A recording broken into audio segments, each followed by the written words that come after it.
of Wednesday, the 22nd of February 2023. My name's Tim Hall. I am Chairman of the Planning and Regulatory Committee. I will do the housekeeping announcements and we will go from there. Right. In the event of a fire alarm, which we are not expecting, please exit out of the council chamber, turn left and go straight out of the fire exit in front of you and make your way to the assembly point at the top level of the car park. I would like to introduce the participants in this meeting for the benefit of members of the public either here or watching on the webcast. The officers in attendance are Caroline Smith, the Planning Group Manager, Sonia Sharp, Senior Highways Planning Solicitor, Stephen Jenkins, our Planning Development Manager, and Joss Butler, Committee Manager. And for the Woodhatch item, we will have Dawn Horton-Baker, Planning Development Team Leader, and Tricia Gurney, the Principal Transport Development Planning Officer.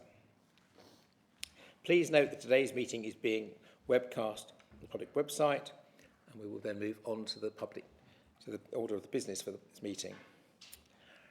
Can I also point out this is a planning committee meeting, so please, there are a lot of people seated at the back. It is quite cramped in some ways. Please do remember your neighbours. Please be respectful to everybody. The building also has some interesting acoustics. If you cannot hear, please sort of wave at us because it doesn't always become very obvious when you sit here. So, right. Apologies for absences and substitutions. Joss? Thanks, Chairman. Apologies have been received from Edward Hawkins, Geoffrey Gray and Jonathan Hulley. David Harmer is acting as substitute for Edward Hawkins and Richard Tier is acting as substitute for Jonathan Hulley. Thank you. Minutes of the last meeting, can I sign those as an accurate record? Agreed? Petitions, none. Public questions, none. Member questions, none. Declarations of interest. Does any member have any interests in the applications on today's agenda? Right. We'll move swiftly on to the main item this morning then. Item 7. Surrey County Council proposal RE22/07796 land at Woodhatch Place, 11 Cockshot Hill, Woodhatch, Reigate, RE28EF. The erection of a Part 1, Part 2, and Part 3 storey building to form a 5-form entry junior school with 2 all-weather sports pitches, a mugger pitch, hard play area with netball court, and provision of car parking spaces and provision of a new internal access route with new egress point onto Cockshot Hill with associated hard and soft landscaping and off-site highway works. Members, please note there is a update sheet which was published supplementary agenda yesterday. We have 5 members of the public registered to speak, and we will have representations from the applicant and then the local member after that. So we start with the first member of the public who is on the screen, hopefully. Sophia Oliver? Good morning. Good morning. You have 3 minutes and Josh has a little bell which he will demonstrate if need be, if we go too far. Okay, thank you very much. Thank you. So my name is Sophia Oliver. Good morning to everybody. I don't have children at Holmesdale or Priory School, but as a local resident, I strongly object to the proposed relocation. I understand that the school can't continue in its current state, but there is a viable alternative which involves upgrading part of the existing building and moving the right-of-way through the existing site, which Reigate and Banstead Borough Council have confirmed they support. I believe Surrey Council should thoroughly consider this alternative before attempting to progress a proposal that has severe drawbacks and has resulted in so much opposition. My objection to the proposed relocation is threefold. Firstly, as a local resident familiar with Cockshot Hill, I am gravely concerned about road safety. The transport assessment states that there have been no serious accidents involving children on Cockshot Hill in the last 5 years, but very few primary age children use the road at present. A combination of heavy traffic, unsafe pavements, and large numbers of primary school children will clearly create a set of conditions in which accidents are more likely. Furthermore, there has, very tragically, been a fatal collision involving a child on Cockshot Hill. The proposal should have included a proper consideration of anticipated road safety conditions, as well as the circumstances of previous accidents. As it is, the transport assessment is glib and superficial. It does not provide confidence that the proposed traffic mitigations will sufficiently improve safety. Secondly, I have concerns regarding congestion and the proposed traffic mitigations. The relocation will cause more journeys and the parking provision is inadequate. Surrey Council proposed that parents park in surrounding residential streets, but ignore the fact that many of those streets are blind closes. If a space isn't available, drivers will have to turn and come out of each close to access the next one. The closes are accessed from a blind service road off Cockshott Hill that is one lane only when parked up. This set of streets is clearly unable to deal with the anticipated volumes of traffic, and this will create significant congestion. Traffic mitigations are a prerequisite if primary age children are to use Cockshott Hill regularly. These mitigations will affect local and through traffic, both during the construction phase and over the longer term. The A217 is a key through road and a main route to Gatwick, so this will have significant economic impacts. I am deeply concerned that Surrey Council wants to commit to major public works of this nature without wider consultation and assessment. My final objection respects the trees subject to Tree Preservation Order RE717 that will be cut down to make way for the school. The purpose of a TPO is to protect valuable environmental heritage, and I'm shocked that Surrey Council are proposing to undermine their own regulations. In summary, the proposed relocation will have negative economic and environmental impacts. More importantly, anyone that has walked along Cockshott Hill, which is a completely different experience from driving along it, will recognise that it is unfit to be a route to a primary school. In my view, this proposal is very clearly not a viable solution to the problem of the dilapidated school building. Thank you for giving me the opportunity to raise these concerns.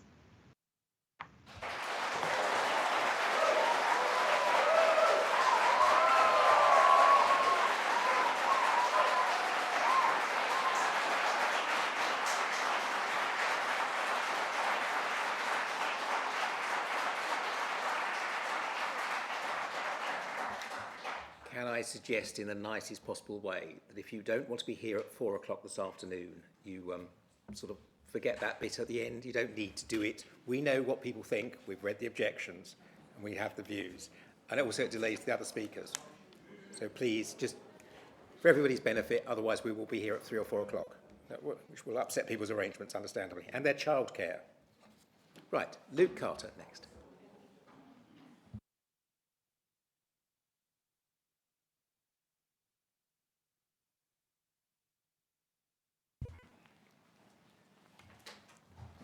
Are we on?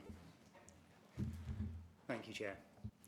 My name is Luke Carter. I'm a planning consultant, a chartered town planner and a member of the Royal Town Planning Institute for over 20 years. I'm here today to speak on behalf of the residents of the Belvederes, which is the development of houses and apartments immediately adjacent to the site of the proposed school. As the immediate neighbours to the site, the residents of Belvederes will be the most severely impacted by this development. Their homes will be 25 metres from the new school buildings, and at some points the school grounds will be immediately outside of their living room windows. I only have a short time to speak, so I will focus on what are the main issues of concern for the residents of the Belvederes. In terms of design, the design and materiality of the proposed school would result in a building which stands 16 metres taller than the ground floor of the flats and the houses in the Belvederes. 16 metres is roughly equivalent to the height of a 5-storey office block. The building will be nearly 80 metres long. That's 260 feet, the length of 5 double-decker buses. Make no mistake, this is a very large building.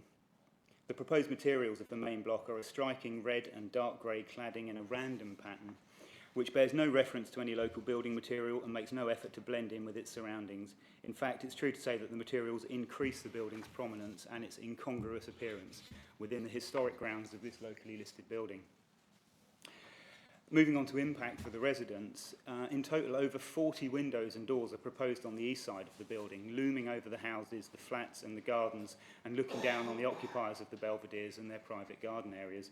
This will result in very significant and unacceptably harmful impact on their privacy.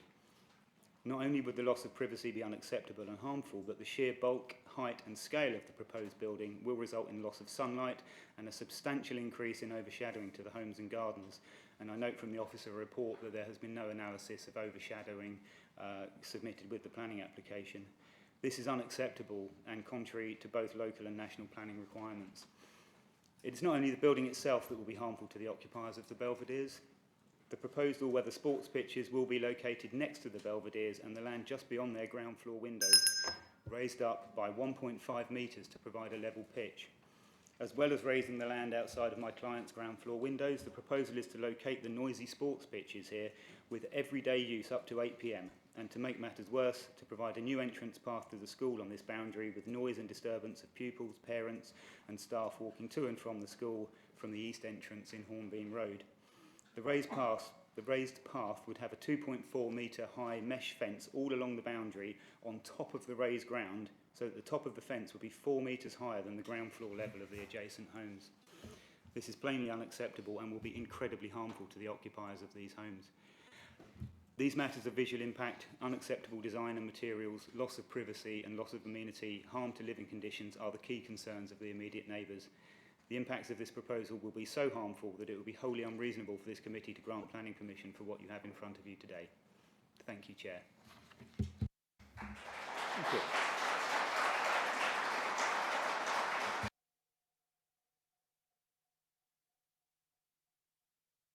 The next public speaker is Jonathan Hyton, speaking on behalf of Catherine Black.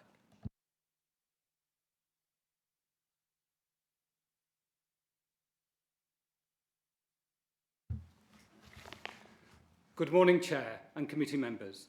I live in Reigate and one of my children attends Reigate Priory. I know the site well. I accessed it for 12 years whilst employed by Canon. I understand the traffic congestion, the limited street parking and the vulnerable feeling walking here. This unique site was never designed for a school. The application states the urgent need for the school outweighs the other consideration. My daughter arrived happily at Reigate Priory today.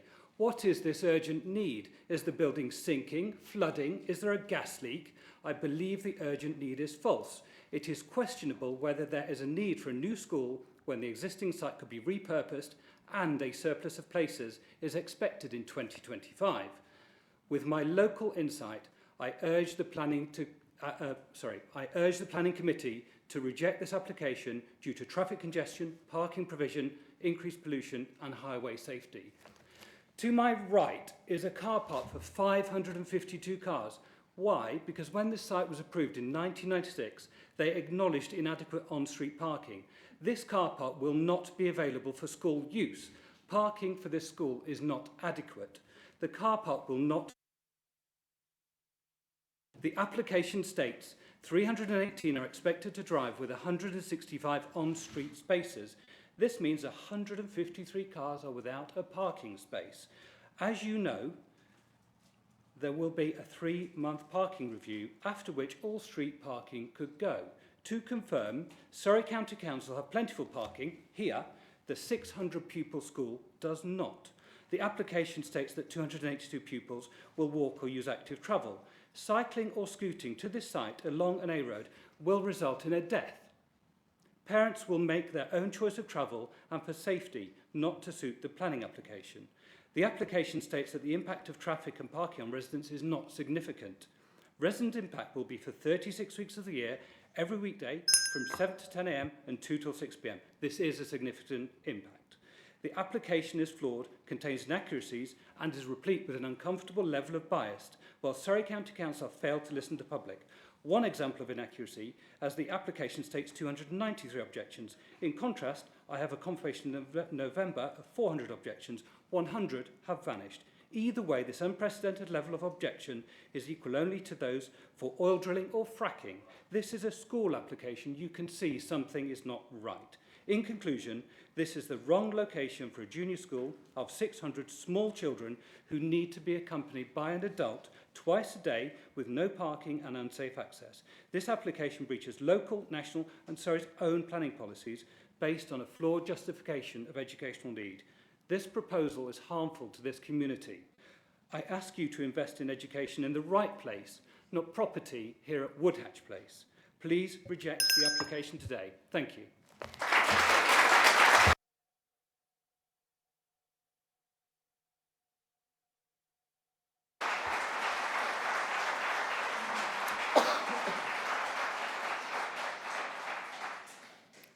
The fourth speaker is Stuart Nicholson.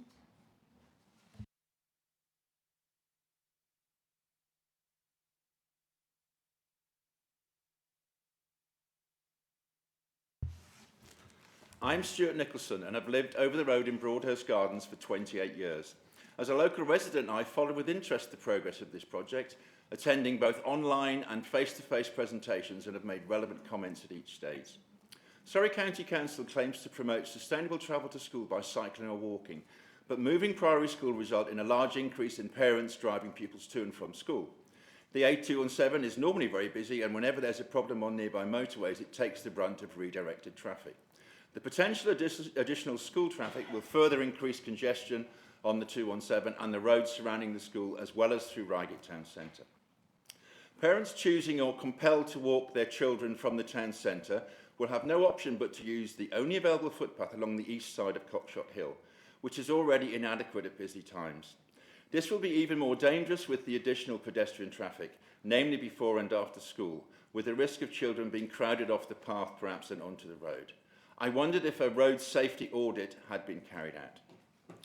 There is currently no safe cycling route from the town, and none is proposed, so sustainable travel options are limited, and it is not clear how this might be improved. The increase in traffic will inevitably result in increased emissions, especially at idling speeds in traffic jams. Children will be walking adjacent to a busy road with their faces on a level with the exhausts of heavy lorries. What is the reason for not undertaking an environmental impact assessment on the eastern side of Cockshott Hill? An EIA should be essential in view of the increased emissions that will occur, which will be detrimental to children's health. Reliance on cars is supposed to be discouraged, but the opposite will occur, and the proposal discriminates against those who cannot drive their children to school, as no adequate improvement for non-motorised users are planned. Surrey County Council's declared policy is to rely on parents using local roads to drop off their children. Many of the local roads mentioned are on the opposite western side of an extremely busy A road, so drop-off is a serious misnomer, as parents will have to park to walk pupils across the road at an unregulated junction. As cul-de-sacs constructed in the 1930s, these roads are quite inadequate for extra parking. They are too narrow for large modern cars to park and to allow access by refuge and emergency vehicles. Short-term parking with its associated manoeuvres and pedestrian movements will put unprecedented pressure on these residential streets. They are in no way an acceptable replacement for the current extensive arrangements available for Priory School in the Bell Street car park or indeed Morrison's. They are only accessible by a single awkward junction, which is already a scene of congestion at peak times and is the only access point for over 100 houses, as well as the nursery on Cockshott Hill, together with a range of retail units on Price's Lane. For all the reasons I have outlined, I believe the current proposals are deeply flawed and subsequently maintain that the application should be rejected.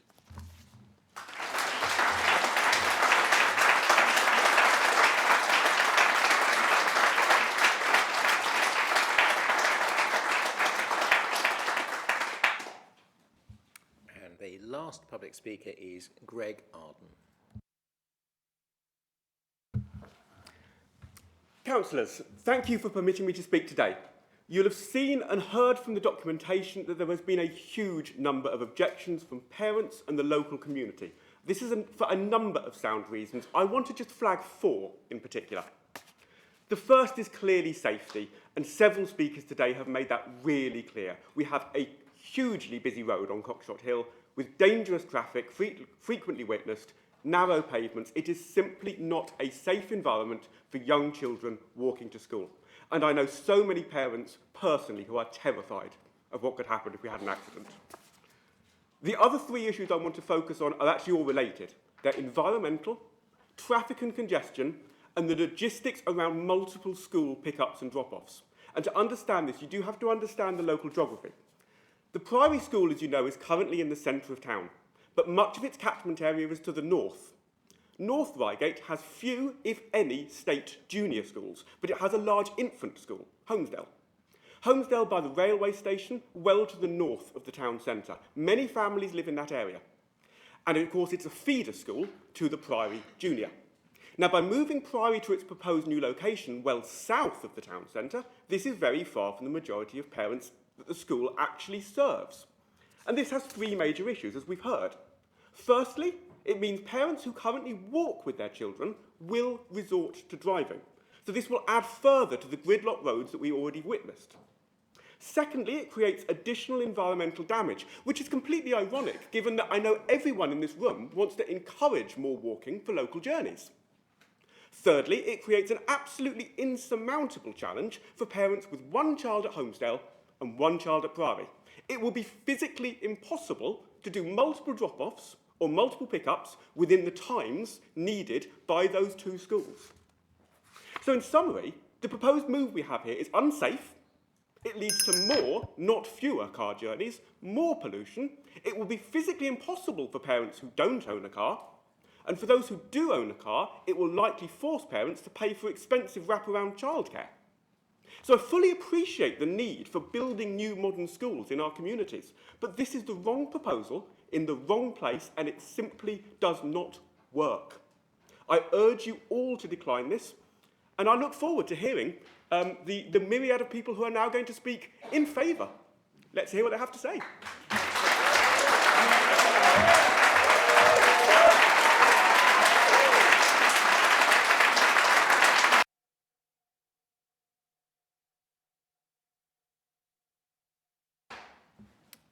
Right, we now come to the speakers on behalf of the applicant. The first speaker is Ed Furrs, Regional Head for the South East and South West of England from the Department of Education.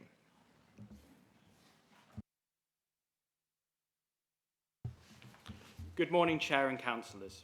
Thank you for allowing me to speak in support of this planning application. The Priority School Building Programme 2 was launched on the 1st of May 2014 to undertake major rebuilding and refurbishment projects to address the needs of those schools in the very worst condition. Only 277 schools, around 1% of schools in England, were selected to benefit from PSBP2 funding, so it is very positive, given the size of the school estate, the current economic climate, the finite amount of funding available, and that the programme has largely ended, that Reigate Priory School still stands to benefit from this funding. The proposal has the DFE's support as it is a purpose-built net carbon zero school that meets the latest building bulletins for internal and external spaces, creating a safe and secure site that is designed for education. Classrooms will be of the right shape and size, with the right lighting and airflow to give children the best possible chance to learn. PSBP2's primary focus was on buildings only, so it is so positive to see the programme's funding contribute to a scheme that also provides good quality formal and informal external play spaces. The construction of the proposed scheme will not disrupt the delivery of education in any way at Reigate Priory, be that from noisy works, access restrictions, the need for pupils to be taught in temporary accommodation, or alternatively, progress on site be slowed by the need to work around a live and operating existing school. This compares very favourably to the vast majority of PSBP2 projects where development takes place on the existing school site. The merits or otherwise of the current site are not a material planning consideration before this committee, but appreciating the views of some parties, I want to be clear the department did consider the potential development on the existing site, but what you have before you is a better solution in the short and, more importantly, the long term. Thank you very much. Thank you. The second speaker is Liz Mills, Director of Education for Surrey County Council.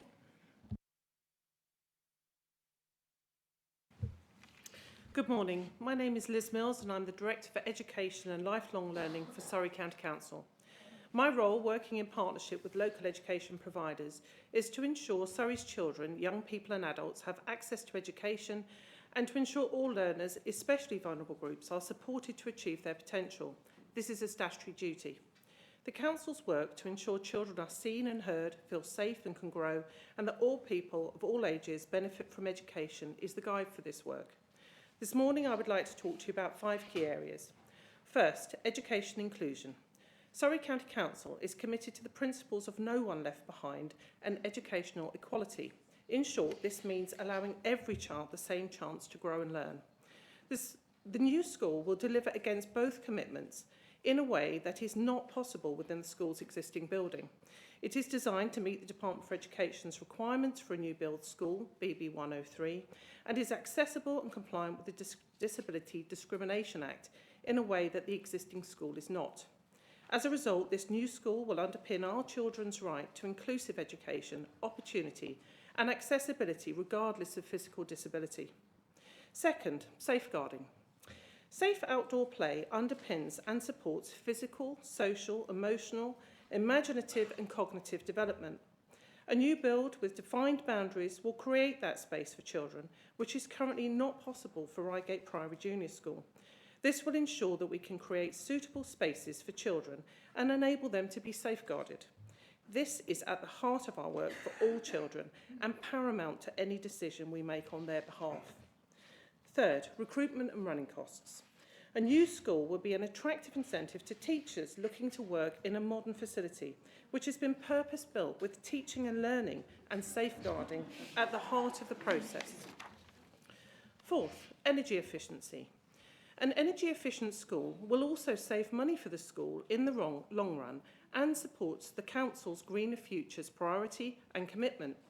The increased use of natural light, smarter heating with a more efficient layout, and increased recycling efforts through intelligent design will make a big impact. These savings will mean more money for our children and their education. The proposed school will ensure that the school leadership team and governing body are able to spend their time and energy focused on continuing to achieve excellent outcomes for children rather than premises management. And fifth, place planning. Reigate Priory Junior School serves the whole of Reigate, and pupils come from across the Reigate area. The school is a very popular choice with parents, and I expect the new school will be a positive choice for parents too. Admissions arrangements for the school have been changed to ensure that the current geographical intake of pupils are not disadvantaged. For all the above reasons, I would ask the committee to approve the planning application in line with the planning officer's recommendation. Thank you. The next speaker is David Holdaway, who's Director of Velocity Transport Planning. I'm David Holdaway, Director at Velocity Transport Planning, having provided transport and highways advice throughout this project. I've worked on many school projects in the borough and have carried out extensive engagement with all the relevant officers at Surrey County Council, from highways, transport development planning, road safety, with Reigate Priory and its feeder schools, with residents, parents, governors and councillors. I can assure you a thorough assessment has been developed and its findings underpinned by transport surveys that were agreed with your officers in line with industry standard best practice. Surrey's highways team has not raised any objections to the proposal, and it's important to note our assessment is overly robust in as much as it assumes future traffic growth predictions in line with pre-COVID travel patterns when there was far less elements of home working. It takes no account for the fact that many vehicle trips are already on the network for example, parents taking children to school and then going on to work. Assumes the catchment stays exactly as it is, when in reality it is likely to shift further south towards Woodhatch over time, and doesn't account for the shift in Holmesdale Pan by one form of entry, which will inevitably reduce the number of children, the number of families with children. You for a second, please. It's in nobody's interests for us not to hear clearly what is being said. Please, could people in the gallery just cool it a bit, just let's actually hear what he's saying. Thank you. Thank you. Throughout consultations, suggestions were made as to how we could address safety issues on Cockshott Hill, and we've listened with an extensive package of highway works that will fundamentally change the character of the A217. These being a blanket 20-mile-an-hour speed zone from Reigate Centre all the way to Woodhatch, alterations to the highway from speed humps to road narrowing, new crossings on Cockshott Hill, and school access giving priority to pedestrians and cyclists, widening the entire stretch of footway that was reported as concern during the consultation process, and which will be much wider than many footways already in Reigate. This is against a wider package of highway works, from designing in the maximum possible parking within the site to reduce the impact of long stay parking on street from staff, extension to supervised play, the phased departure of pupils to minimise on-street parking impacts and facilitate drop-off and pick-up between Reigate and Holmesdale, implementation of the Home Run nationwide travel car share app for schools over a period of 5 years, £50,000 of contributions towards local highway works in and around the school site, continuation and potential expansion of breakfast and after-school clubs capacity, and the implementation of a school travel plan, delivery and servicing plan, and car park management plan. The next 30 months prior to occupation will allow us to work with the council, the school, the police, develop the road safety audits that have already taken place and the highway mitigation, and fine-tune and promote and communicate the travel plan and the parking management strategy. As with all school development, day-to-day operations will be continually monitored, the strategy will be updated, and any mitigation and remedial measures will be implemented accordingly. Finally, I ask the committee to approve the application in line with your planning officer's recommendations. Thank you.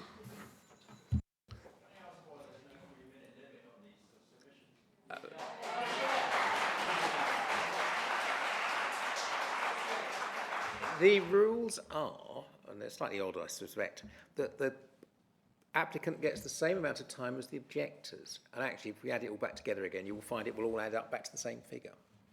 That's why it comes. And there's only 4 of them and 3 of you, so it's not very far off, but it'll be very close. It's actually the same thing, same time again.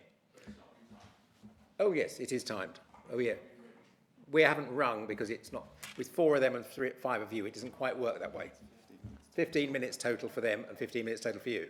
That is how we work. It's a very clear thing. Right, the last speaker on their side will be Oliver Moses, head teacher of Reigate Primary School.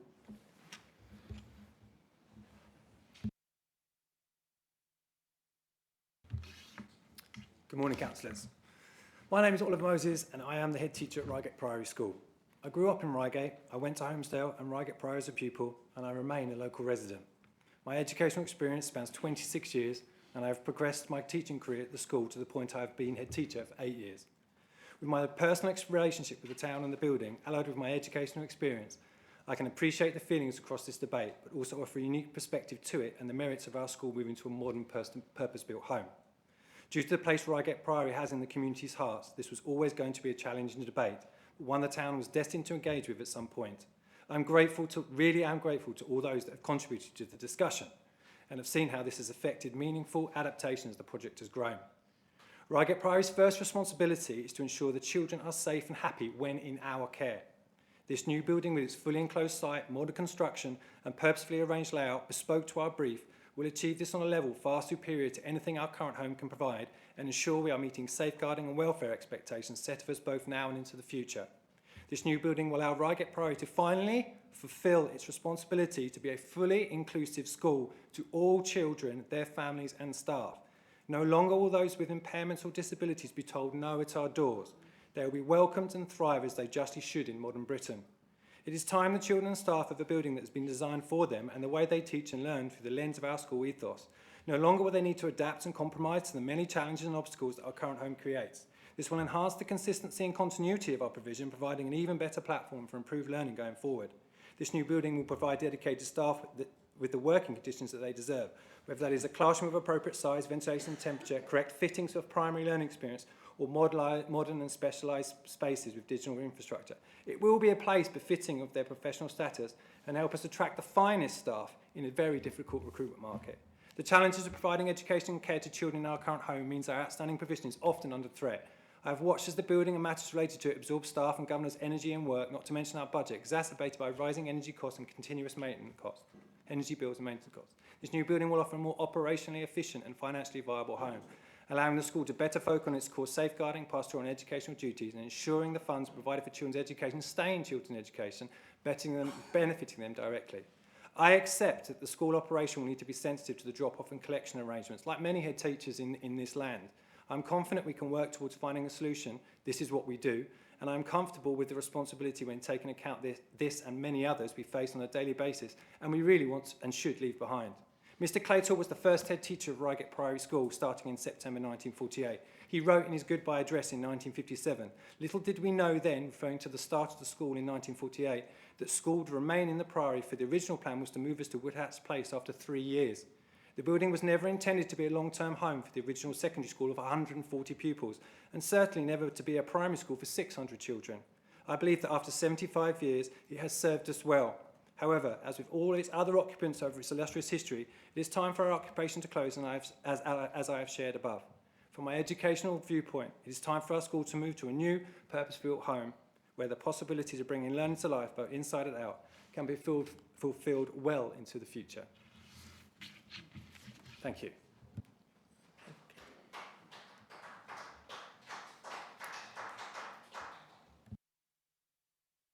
Right. I now invite Catherine Bart as the local member to speak. Catherine.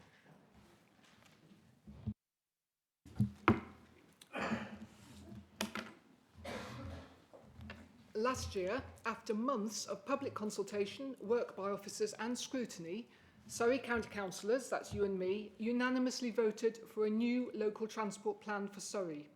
After decades of cars having priority, the new local transport plan prioritises, as we know, active travel and seeks to reduce car use. It is a big deal, and times have changed. This planning proposal runs completely against the County Council's local transport plan. Currently, 70% of pupils use active travel to get to primary school.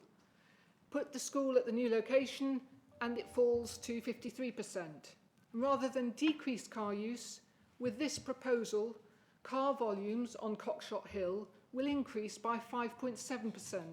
That's 728 more car movements at drop-off and pick-up every school day. But nowhere in this planning proposal is there any mention of the local transport plan. It is as if our new local transport plan and the need to reduce carbon emissions from transport simply does not exist. We need to address that. More parents will be forced to drive, as we've heard, and they will find somewhere to park near Woodhatch Place. And consultants, as we've heard, have analysed parking capacity. But it does appear to me that officers have doubts about this analysis because of the recommendation that after 3 months, if traffic flow isn't working very well in the cul-de-sacs and on Hornbeam Road, where they compete with Reigate School for car parking, there'll be some parking restrictions. But then where do the parents park? Where do they go then? There's no plan B. As we've heard, the A217 outside here is a major thoroughfare. It is the route to Junction 8 on the M25. It's the route south to Gatwick. It's the route that HGVs have to take to come through Reigate. So traffic volumes on Cockshott Hill are already high, and they're subject to delays. And as we have heard, the measures being proposed for safety will fundamentally change the nature of the road. At which point, the additional congestion caused by more cars will force traffic to go off on the alternative route round to Reigate, straight through the drop-off zone of Sandcross Junior School, which is half a mile from here, and that needs to be addressed if you're going to do this proposal too. That's another school impacted. There is an alternative to all this car-induced widespread misery, and that is to build the new carbon-neutral school with all those benefits in Priory Park, just behind the listed school buildings.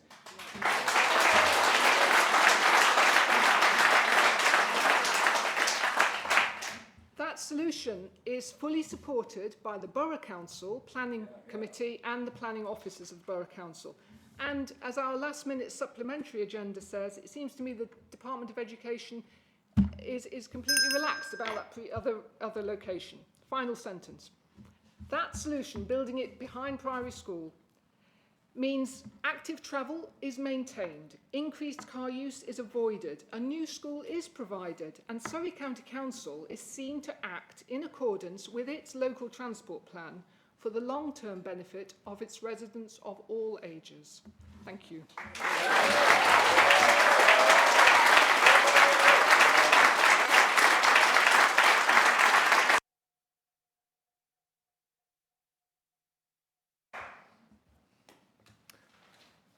Calling Dawn Horton-Baker, the case officer, to introduce her report. Dawn.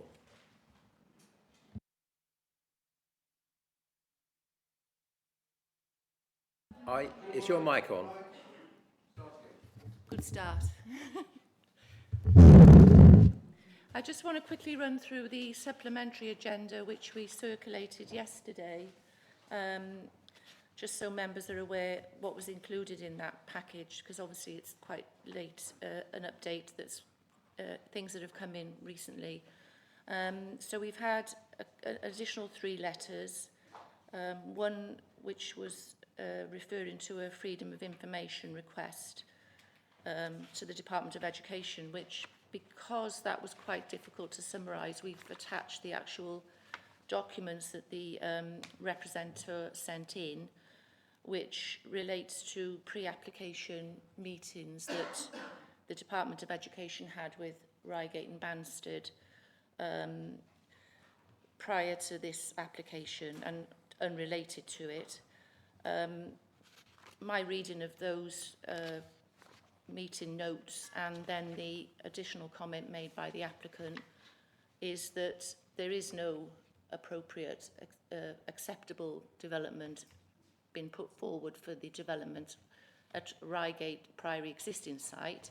And in fact, the comments made by the Reigate and Borough Council on the proposal that was put forward clearly demonstrate to me that a building of the size required could not be easily accommodated next to a Grade 1 listed building in the conservation area in what is Greenbelt, and very special circumstances wouldn't exist in the Greenbelt if it could be proven there was another site elsewhere that was appropriate, and in this case we have this site at Woodhatch, which in my view is appropriate. So I disagree with the previous speaker's conclusion that there is an acceptable alternative on the table. There isn't, and I will come on to that in my presentation. So this document here then gives you a bit of an update on conditions that have been slightly reworded since the original report was prepared. They're mostly typing amendments, but there are a couple of additional conditions on the end, three additional conditions, one of which arose from a letter from the Belvederes, which came in quite late, and we've added a new condition to address their concerns, which, although there is a geotechnical document submitted with the application, they were concerned about the risk of land stability. So in order to address those concerns, we've attached a condition requiring further information prior to commencement of development. So that's just a summary of the update sheet. So if we just go towards. So, Chairman and members of the public, this application is made by Surrey County Council for a replacement school for Reigate Priory Junior School. I think we all know that. I won't go over all the detail of the application.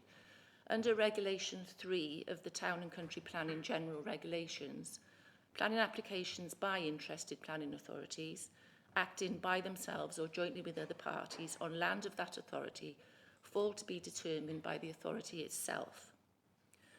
I would like to stress, particularly for the members of the public here today, that the Surrey County Council planning officers who assess planning applications, both from external bodies and from Surrey County Council itself, are a completely separate section of Surrey County Council and carry out their regulatory functions strictly in accordance with planning legislation and professional codes of practice, and any application received, whether from the County Council itself or other applicants, is dealt with in the same way. I'm not proposing to go through the detail of the application as set out in the report papers, and I'm sure members of this committee, with their experience, have considered the issues of this case very thoroughly. I will summarise them towards the end. Members of the Planning Committee are fully aware, in considering planning applications, that decisions must be taken in accordance with the development plan unless material considerations indicate otherwise. In this case, the proposal is assessed against policies within Reigate and Banstead's development plan document, as well as against national planning advice contained within the National Planning Policy Framework. Now, we all know that Reigate and Banstead Borough Council has raised objections to this proposal on several grounds, and officers have fully considered these. I would like to remind the committee of the conclusion contained within the Borough Council officer's report in this case, which states, the proposed development sees a replacement junior school being built within designated urban open space within an historic garden and affecting the setting of various heritage assets and the character of the wider area. Concerns are raised with regard to these impacts, especially given that it is considered that the existing school site could be adapted and extended to enable its continued use. In the light of the above, this is the District Council still saying in the report, the decision maker must consider the planning balance. This must consider the benefits of providing a purpose-built, modern education facility to Department of Education standards and associated energy efficiencies and other environmental credentials, it would also see the construction of modern play facilities and all-weather pitches. The Borough Council goes on to say, whilst such benefits are to be given considerable weight, they ought to be offset by the fact that the existing building, being Grade 1 listed, will continue to have high energy demands in any future use, and the benefits in having an occupant compatible with its form and layout. Although there is benefit in achieving modern standards of classroom size and layout, meeting this ought not to be a prerequisite in a converted building, which provides its own benefits in terms of its unique learning environment. After all, many historic buildings are used for prestigious learning environments, and there are benefits in overcoming conflicting rights-of-way and issues associated with co-location of the museum, similar to existing deficiencies relating to the operation of the school, including disabled lifts of access, which see such benefits reduced. Sorry, that was a direct quote from the committee report, which didn't read very well, but that was what the District Council was saying. But Chairman, what I want to start to advise the committee in considering this application in its capacity as the decision maker, Reigate and Banstead Council are a consultee on this application, and it appears to me they've given considerable weight to the benefits that would arise from this proposal, but they appear to balance this against the need to maintain the existing Grade 1 listed building where the school currently resides and which is in the ownership of Reigate and Banstead Borough Council. Officers would advise the committee that it does not share the view of the District Council in this regard, and although it is agreed that the availability of the existing site is a material consideration, officers consider that the future condition of Reigate Priory Grade 1 listed building is not a material factor which should be taken into account in the consideration of this planning application. The scope of what can constitute a material consideration is very wide. However, in general planning is concerned with land use and the public interest. So the protection of purely private interests, such as impact of the development on the value of a property or loss of private rights to light, are not material considerations. Officers would remind the committee that, as with all planning applications, particularly with one of this size and nature, there will be many and varied material considerations which must be taken into account, but the decision maker can add weight to each of these in accordance with how they see fit. It is for you to decide. In advising the Planning Committee on this application, it is my duty to remind members that they must only take into account material planning considerations, which can include those views expressed in representations where they relate to relevant planning matters. Officers acknowledge that many of the representations received on this application do address themselves to material considerations. However, it is for the Planning Committee as decision maker, as it is for us as officers advising the committee, to decide the weight they wish to give each material consideration in the overall planning balance. Chairman, it's also relevant to advise that no development of land occurs without some degree of impact or harm, but it is the degree of harm that occurs, whether it can be mitigated and how much weight is given to the resulting impact, which needs to be weighed in the planning balance. Development plan policies and government guidance generally both direct themselves to seeking to prevent significant harm, and as such, proposals giving rise to significant harm generally will not be acceptable. In this case, we are considering an application for the proposed use of land at Woodhatch Place for a new school.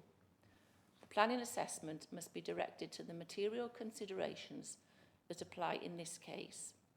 And before you, in the detailed report which has been prepared, officers have outlined what these are, and I will summarise those slightly later in the presentation. As a starting point for the assessment of this proposal, though, is the overarching aim of national planning guidance in respect of schools. National Planning Policy Guidance states that local planning authorities should give great weight to the need to create, expand or alter schools through the preparation of plans and decisions on applications. And authorities should work with school promoters, delivery partners and statutory bodies to identify and resolve key planning issues before applications are submitted. Officers would therefore advise the committee that it is appropriate in this case to give great weight to the material consideration that is the need for the new school at the Woodhatch site.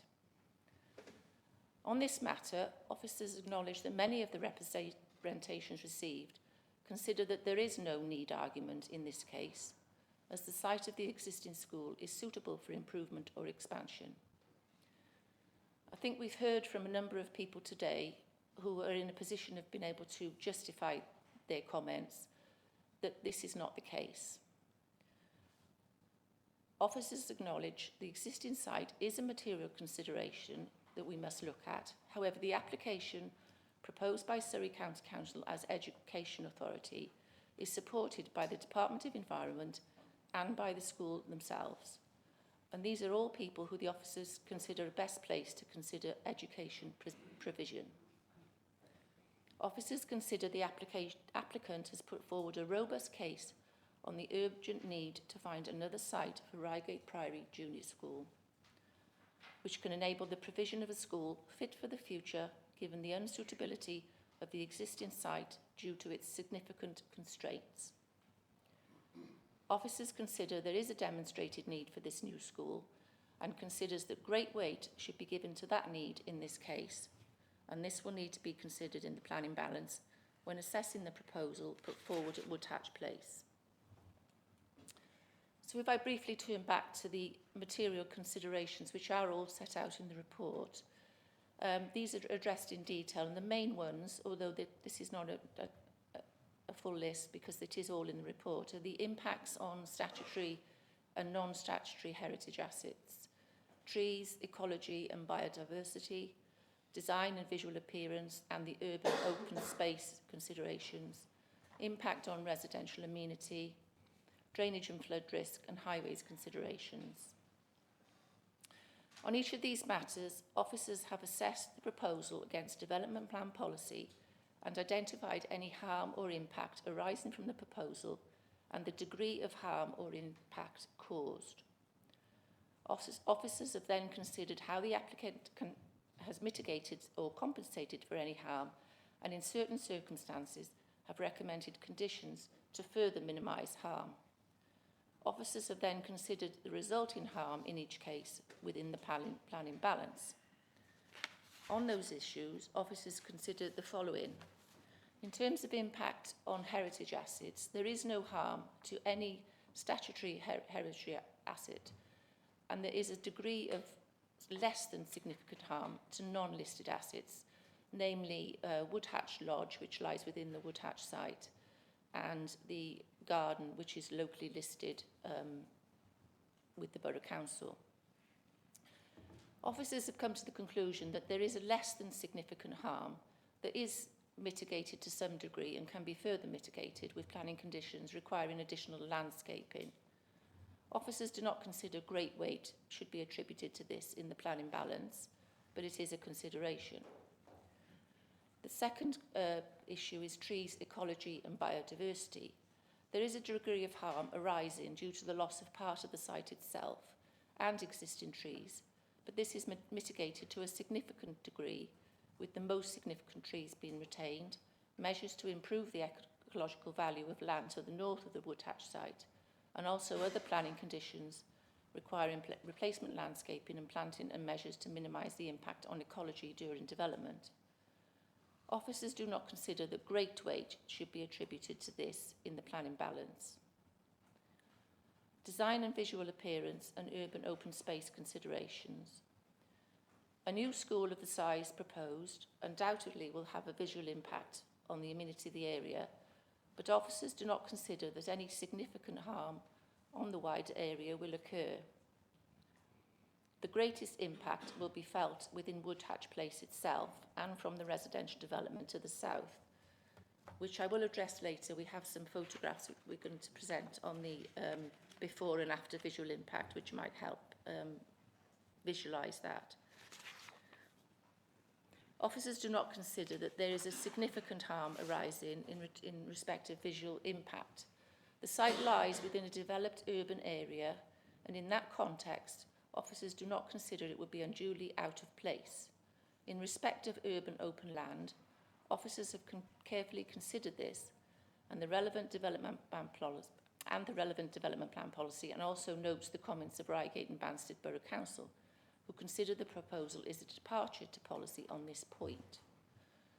Officers would advise members of the committee that the policy recognises, however, that in some exceptional circumstances, development on urban open space might be acceptable. For example, where this land is no longer required or the proposal would provide community benefit which would outweigh the loss of the open space. The development plan also states in regard to that policy, it is proposed that the council takes a proactive, positive and collaborative approach to meeting the requirements of local schools. This reflects the importance which national policy places on the potential need to expand and alter schools. Officers would therefore advise the committee that it is considered that the proposal can be considered favourably having regard to this policy, and the detailed arguments in support of that view are set out in the report. The next material consideration is impact on residential amenity, and officers are given careful and detailed consideration to this prior to the application being submitted and during its consideration. And it has taken into account the comments made from residents in this regard, because clearly the residential impact is a big material consideration. It is acknowledged that the proposal will have an impact on the occupiers of the dwellings, in that the site currently undeveloped would, if permission be granted, be occupied by a school. However, it is considered that subject to appropriate conditions relating to hours of use, the proposal will not give rise to significant harm to the occupiers of those dwellings. There are many sites throughout the county where schools live happily adjacent to residential dwellings, and they are considered compatible uses. Officers have also considered the harm to nearby dwellings arising from the increased traffic which will occur particularly around peak school drop-off and pick-up times. And again, this is something which you see around existing schools throughout the country. It is accepted that this does give rise to a degree of disturbance and inconvenience within the public highway around those roads, but this is only for a short time throughout weekdays, and as such is not considered to be a significant impact. Highways consideration. This proposal, the highways aspects of the proposal in terms of the technical details have been considered by the County Highways Authority, and a number of measures on the public highway are suggested and agreed with the applicants to improve local highways conditions, which Mr Holdaway has summarised well in his presentation. And they're also set out in the report in detail.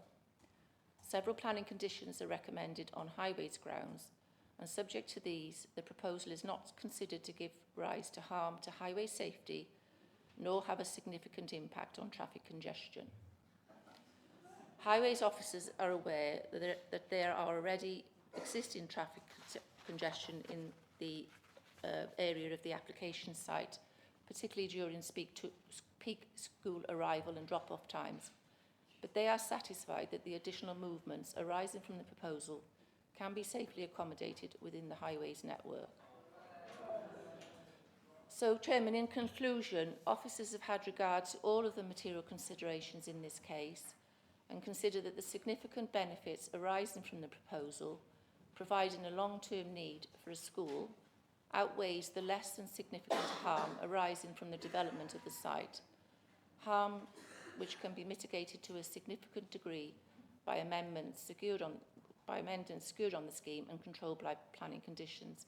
And officers therefore recommend that the application is permitted. And I would just like to run through the photographs, if that's okay, which we have of the site, which I probably should have done first, but So this is the site looking from the north. We can run through the first ones fairly quickly. It's the montages that are quite helpful. That's the locally listed building viewed from where the playing fields would be.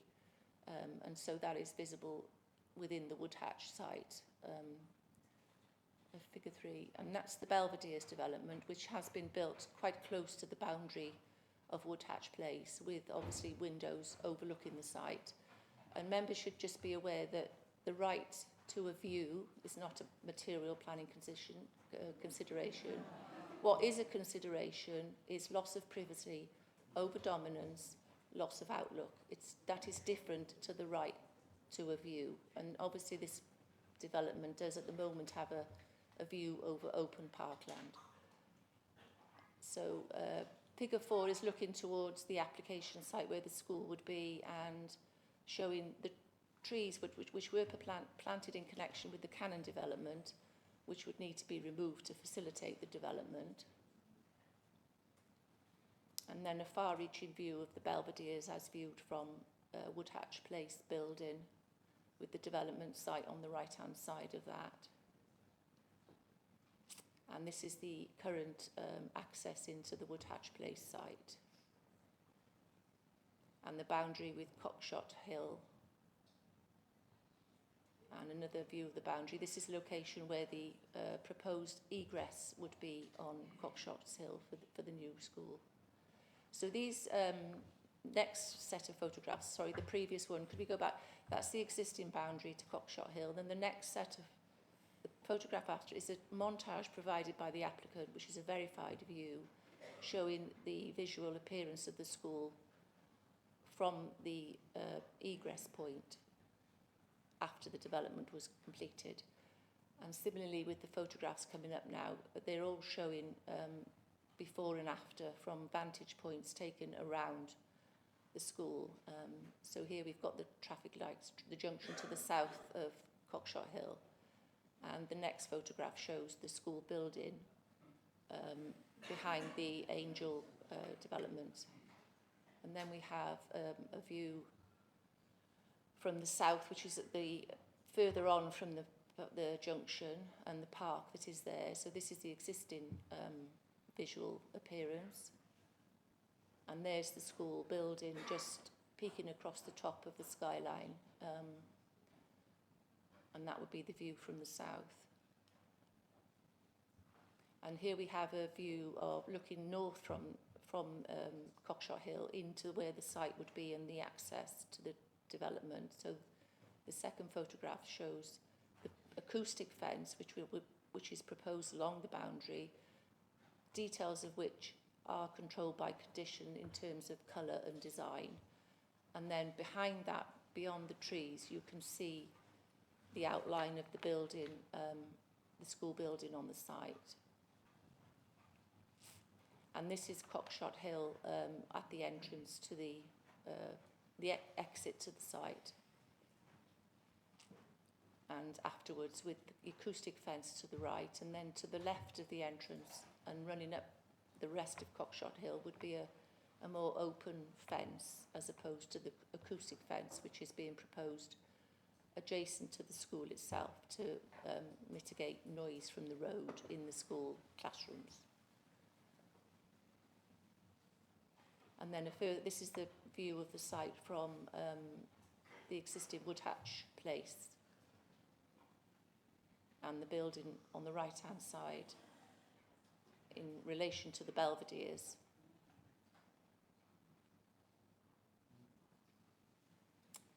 Thank you, Chairman. Thank you. Right. Open up for questions or thoughts. Ernest.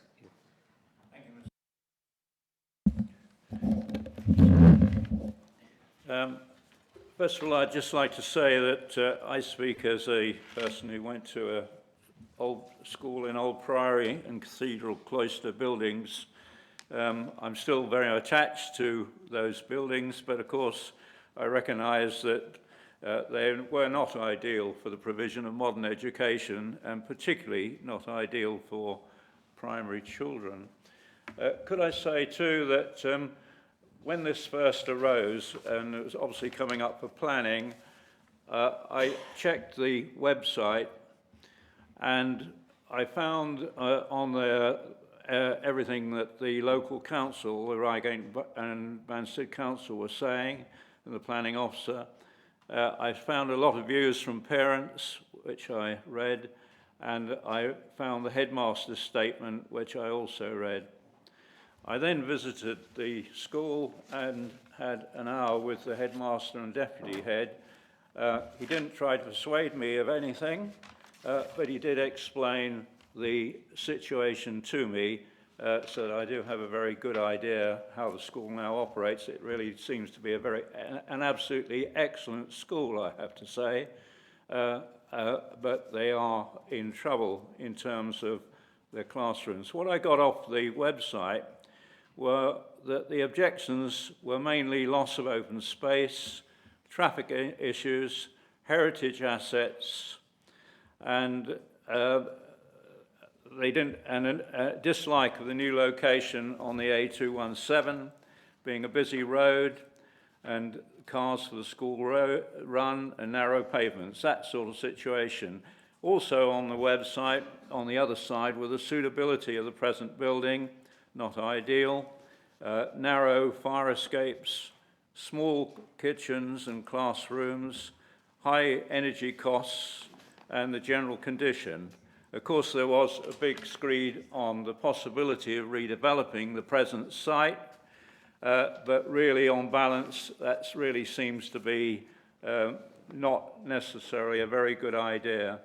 And as the head told me, the school moved there on a temporary basis 75 years ago, and of course it's still really, if you like, there with both the advantages of the site and the disadvantages.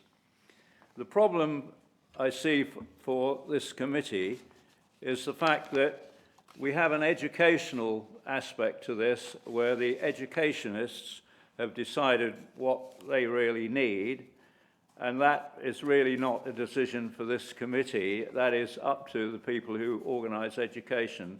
And then we have the actual planning criteria, which is the prerogative of this committee, and these are the ones that obviously I and other members will clearly be concerned with. Clearly, there is a conflict between the parents and some of the local population and education. Obviously, there is also the historical and heritage aspect of the present school. But there's very much, as far as this planning application is concerned, there's very much a question of the interests of future pupils. And the head really explained this to me, that he has a dual interest in the well-being of the present school and what the present parents and pupils value, but he also has a very big responsibility for future pupils and how they will be accommodated in a kind of modern education system. And particularly, he has had a particular concern for disabled pupils, which he's not able to accommodate at the moment because of the type of building that they're in. As far as I'm concerned, it is an inadequate, the school is in an inadequate building for present educational purposes, and what we're dealing with here is an opportunity to actually place the school in a modern environment.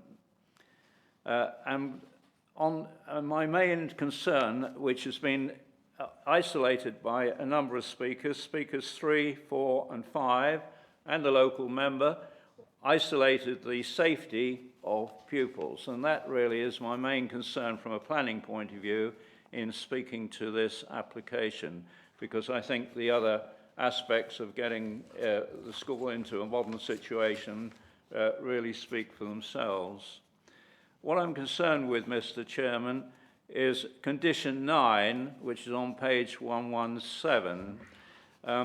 As you know, on this committee, I have been a great supporter of pick-up and drop-off, and I know, and I've got for my pains, a great sufferance on this, I know that the education department and education in Surrey is not that concerned about that, because basically there is a view that there is chaos or relative chaos outside most schools in Surrey due to the fact that they're in residential areas and the school is extended and we're in the age of the car. And so we're in a situation throughout Surrey where there is problems of congestion and safety outside most schools. And I have tried, where we have new schools, to actually counteract this with pick up and drop off provision. That is, I've only been successful in 1 out of 4 schools, I have to say, because there is obviously a view at the top somewhere that this is not something that they wish to provide in Surrey.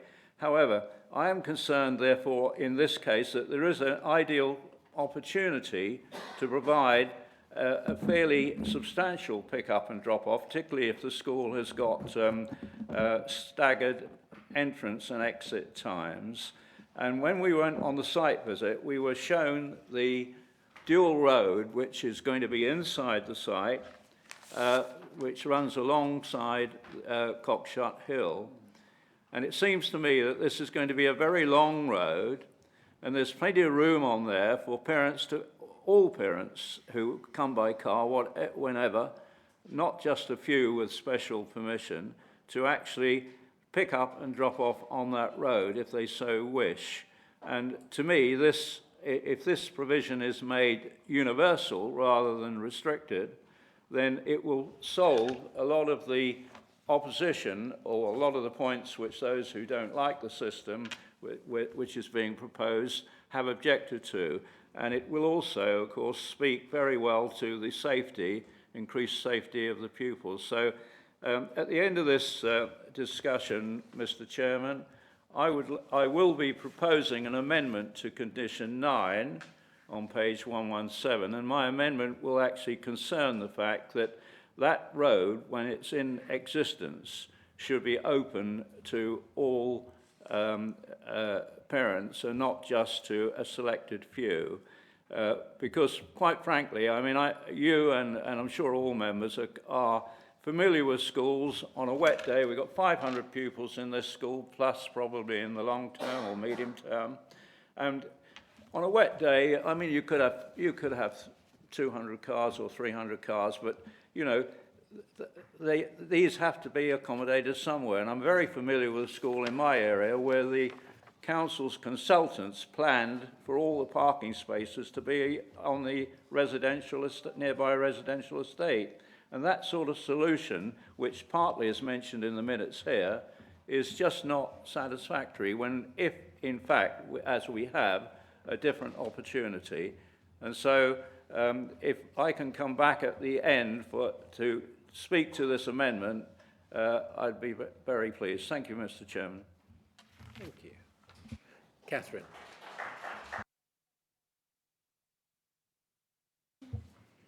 Thank you, Chair. In looking at paragraph 42 of the report, which talks about the alternative site assessment, I note that the alternative sites needed to be greater than 5 hectares, yet this site is 2.4. I also note that the alternative site assessment talks about within 2 miles of the existing school. I wonder why, given that LTP4 talks about 20-minute communities. I would at the very least have expected a map looking at all of the existing school catchment areas for all of the schools within Reigate, rather than a broad 2 miles. Section 547 of the Transport Assessment states, it is anticipated that over time, in addition to the fact that the HCIS PAN is reducing by 1 form entry, that the catchment would move further to the south. Again, there is no map of the existing schools in the area. Looking at maps 5.1 and 5.2 in the transport assessment, which are also included in the papers in paragraph 251, it's interesting to note that those 2 maps are different scales. They do not show the existing pupil population in the same way. The existing school map shows the existing pupils as different sizes of circles on the map. Map 5.2, which is reported to show the same data, doesn't. It's not the same information at all. If you overlay the two on each other, they're completely different. With the permission of the chair, I would like to share a map that does overlay the two profiles of walking distances on each other and does also show where the existing schools are. When you look at where the existing schools are, and it was made reference to earlier that there is an infant school to the north of Reigate, there are no other schools to the north that would serve,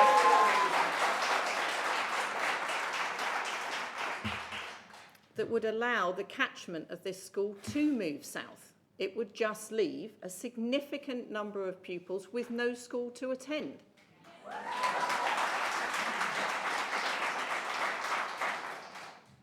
Liz Mills, who I have a great deal of respect for, talked about ensuring the geographical intake, to ensure that the current geographic intake is not disadvantaged. Well, to my mind, that is exactly what this location is doing. Chair, would it be okay for me to share the map with? Well, as they are maps from the plan, yes. Yeah. Yeah. I can't find them. I've now managed to lose.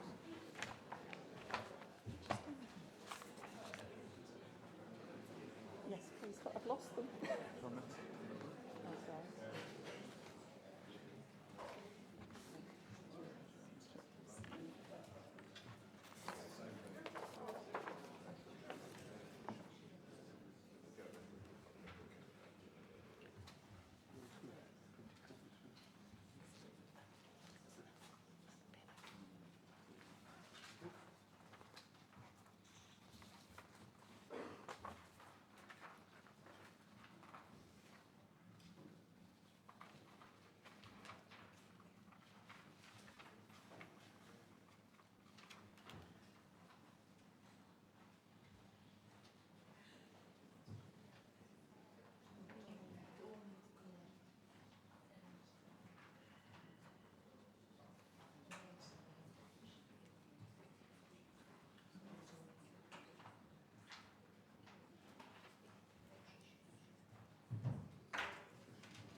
So if I can just explain the map that's just been Chairman, sorry to interrupt, but the Highways Advisor on the application is actually on Teams.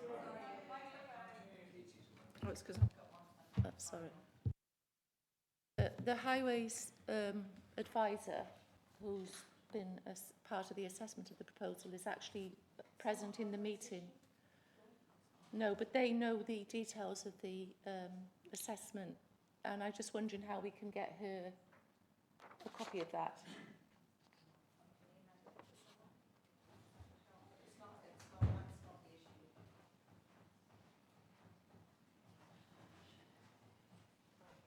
I think what I'm worried about is her making sure she's involved in any discussion.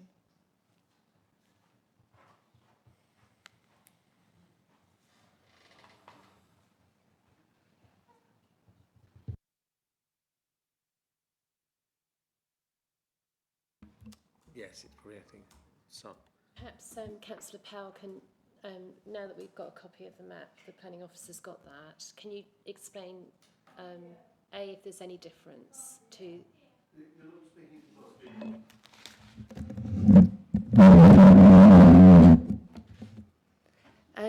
Chair, through you, perhaps Councillor Powell can explain if there's any physical difference in the plan that she's circulated with, compared with the plan that's in the report. Number one. Number two, can she elaborate on the point she's making in respect to this new plan? And number three, I would ask the committee manager to make sure that the applicant, perhaps through the planning officer, is given a copy of this circulated plan as well. And hopefully with you clarifying verbally, everybody in the room can listen to any representations you're making about this new plan. Thank you. Catherine, is that? Yeah. I've just emailed it to Josh. If it is possible to pull it up on the screen, that would make life very much easier for everyone. Do you want me to give you a minute, Josh? Oh, so sorry. If I'd known who to send it to, I'd have sent it to the right place. Did you send it to Tricia? I've just sent it to Josh because that's Okay. what I was asked to do. All right. here.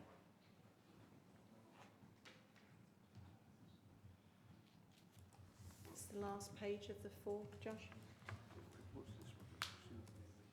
That's an existing gymnast.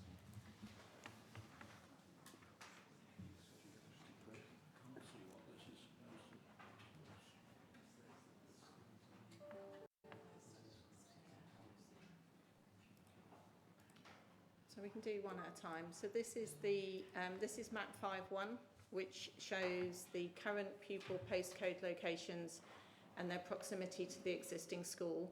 The blue tag in the middle is the location of the existing school. It's not actually in the right place, but it's near enough. It shows that the data shows 82% of the pupils live within 1 mile of the existing school, and therefore it would be expected that the majority of schools would commute via non-car means. And obviously, there's also a huge contour associated with Reigate, as we will have noted as we were coming up to Woodhatch. From the centre of town, where the majority of the pupils currently live, it's relatively flat, and obviously you're coming up a hill to come here. If you go to the next page. So the second page puts the two maps next to each other. They're purported to be on the same basis, but the reality is the second map, which is for the new location, shows all of the clusters, all of the numbers of children as the same size dots. And actually, when you go and compare the dots, they're not the same. So what I took the opportunity to do on the next page, if you can go one more, is to look at where the existing schools are. So I just went into the Surrey GIS system. Can we just hold for a second? As Yes. there is obviously a technical discussion going on to our side, which is not quite... Dawn, could you turn your microphone off? That would help as well. Chair, I just asked for the benefit of the people that are watching online. I couldn't see the slides that were being shown in the room, but apparently I can see them now because there's a tab at the top, second tab that says slides. So they need to click on that if they want to see the slide if you're watching online. Otherwise, they weren't available to see what we can see. Thank you. Thank you, that's helpful.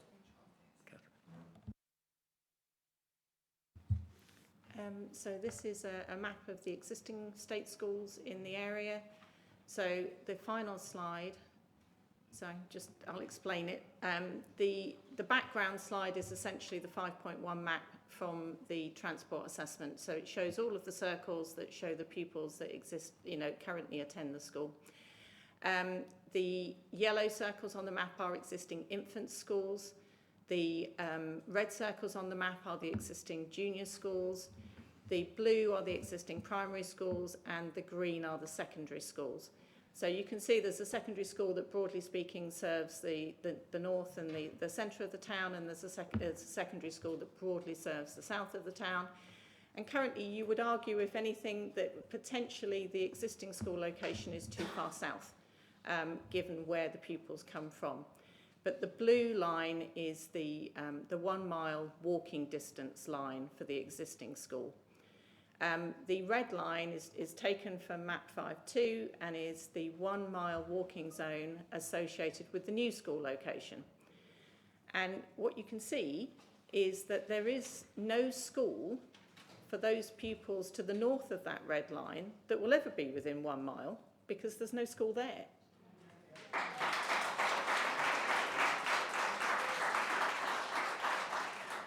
So for the transport assessment to say that it's envisaged the catchment of the school will move south over time, to me is flawed, because there is no school for those pupils to attend that will ever be within a 1 mile walking distance. And the only reason I put this map together, and I wish I did also ask Dawn if she could share a map that had the contours on it, because I'm also worried that the walk is uphill, and reality... And the reality is that, that will also put people off. So I think it comes down to the fact, for me, as to whether or not this is an appropriate location. I completely understand all of the concerns that have been raised about the existing school.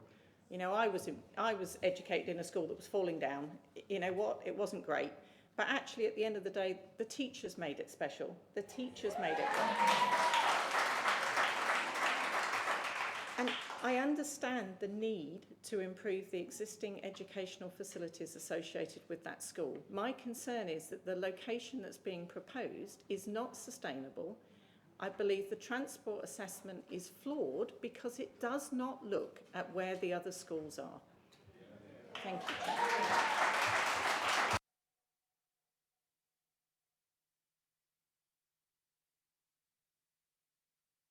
Right, well, follow that. Right, Penny. Thank you very much, Mr. Chair. I'd like to agree those comments by Councillor Powell, which I think amplify the argument by the local member, Catherine Bart. I think that the problems with traffic, congestion, parking, and the fact that all of those are prohibit children walking, I'm not convinced, therefore, that this is the right site for a new school. I think we're all persuaded of an upgrading to the school, but we have to be convinced that this is the right site for that school.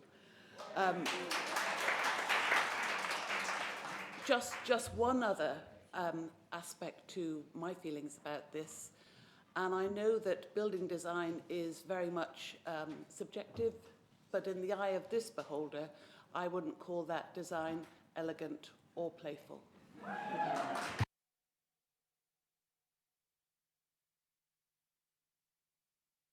Dawn, would you like to respond to that, or would the transport consultant? I'm not sure where we're between the two of you. I can give an observation that what we're looking at here is the location of where current pupils live at the moment that go to these schools. And I think what we have to do is project so many years further forward, and all, obviously, because when the school won't be built for a number of years, the new school, so therefore you... Would please, people, please, Gary, please be quiet while we're trying... It's very difficult to say, well, over time, there won't be more pupils coming from living down the south of the catchment.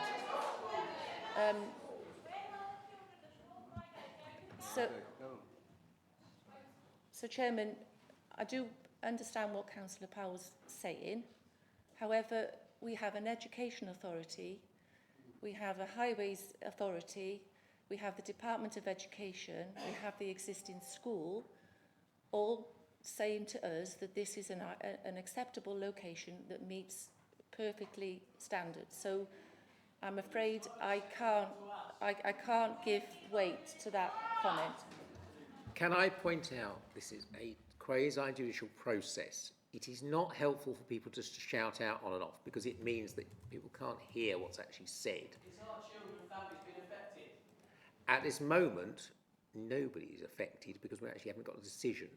So please, to get to a decision and to get to a legally binding decision, we need to have a sensible hearing and actually listen to what is said. It's just not helpful, people shouting out. All it does is will prolong the meeting and we'll carry on into it forever. You know, to actually get to a sensible decision, rightly or wrongly, whatever people think, we need to actually hear what people say.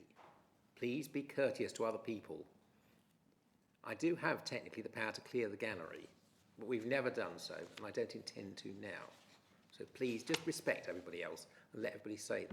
We know, I've read all the various objections, we've seen the publicity, you know, we know what you think, but we need to actually hear the technical and factual arguments backwards and forwards to actually get to a legally binding decision. Thank you. Right. Who would like to go next? Scott, I think you're waving at me, looking at it. Thank you, Chair. Just to raise some comments for myself. The homes in Belvedere, because they're so close to the planned new school, I'm kind of not seeing any legitimate interest assessments done because of the risk of recordings.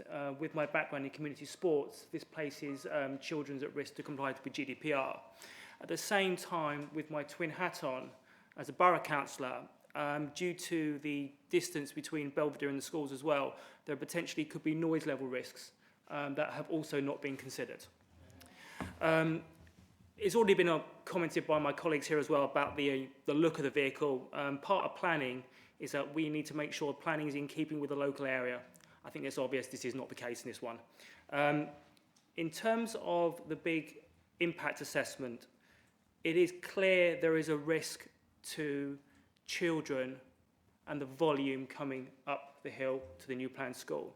But in addition to that, what I don't see taken into consideration is that, and which has already been commented by a resident here, there's 552 car parking spaces in this area, in this old Cannon building. Today they're quite full. When you add 552 car parks spaces with the cars and the residents dropping off their children to school, that places an increased risk to children's lives, especially coming through one single entrance point. We then pose a further risk to our officers that are coming into this building that do work for all the residents in Surrey. I do not see how that is workable by one entrance. That is a risk that I do not see mitigated in any document here. As a council, we also have to look at the environmental impact of what we're doing. If we are asking more people to travel to school, which has already been commented about active travel, we are actually going to make it worse. That's not what, as a council, that we are here to do. We are here to look at the environmental impact of everything that we do, and we fail that by moving this school further out, which has been commented by my fellow councillor Powell, is that it will be a negative impact. We also talk about, and it's just been mentioned by the officers here, that over time, people may move into more geographical location.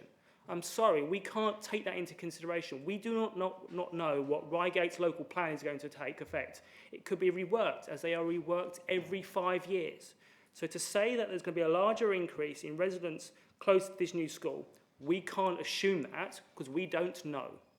So I do not believe that based on the facts that are in this document, that this is the right place for this school. We've commented here as well today that we can't look at Greenbelt for locations because there is a location that's been identified such as this one. Well, I would argue the case that if this one was off the table, a location nearer the current school, which has already been commented on, would come into play, which would benefit the residents of Reigate, yeah, and not just the benefits of Surrey County Council. Thank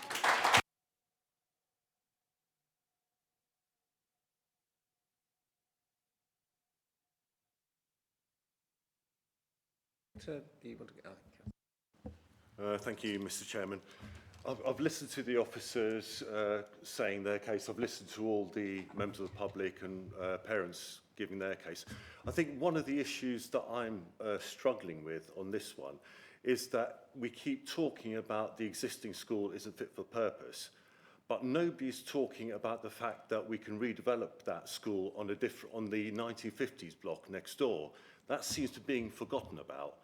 And I think one of the issues that I have is that I think it was a select committee paper in 2021 which states that the primary purpose for the purchase of the Woodhatch site was to relocate the primary school and provide land for provision of extra care. Now, this is almost saying that this is the only choice, and that was in the select committee paper. Now, this feeds onto the alternative site assessment. You know, looking at this table here, it has no detail as to why sites were not selected. You know, for instance, I'm looking at Park Hall Road site. I know that well because it's very, very close to me. And, you know, that site is about 1 hectare at the most. And so that would not meet the criteria of has to be greater than 5 hectares in size either. So, and I think it's going right through this report, that this report is so skewed towards building the school on the Woodhatch site, purely because I think, because of the select committee paper, which says that the primary purpose of purchasing the Woodhatch site was to build a school on it.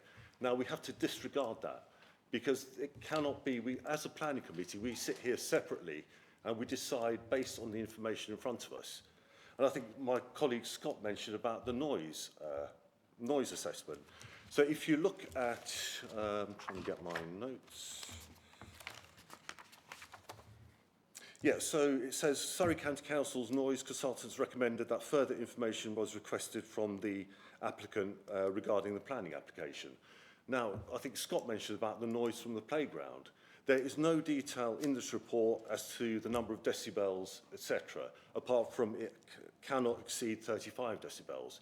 Because there's no information in this report, I looked up myself how much noise 200 kids in a playground make. And that was from Nottingham County Council's noise assessment report. And for 200 pupils, it says they make 66.5 decibels noise in a playground. So, and I'm wondering why we don't have any details about the noise assessment here. What levels of decibels do you think will be created from those playgrounds? Also, it says in the report that the playgrounds will only be able to be used for school purposes. But then further on in the report, it says it'll be available after 5 o'clock. So is this for school purposes? I don't think so. I think it says for the wider community. So does that mean that those neighbours, especially in the Belvederes, are going to be affected right until 8 o'clock at night? Because it's saying from 5, and it doesn't say up to what time. So I would like some answers on that, please. Thank you.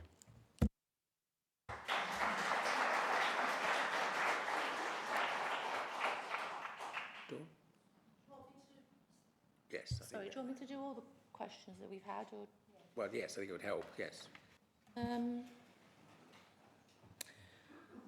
Councillor Mallet raised the issue about the amendment to Condition 9, which restricts the drop-off zone to people who the school designate required to use it.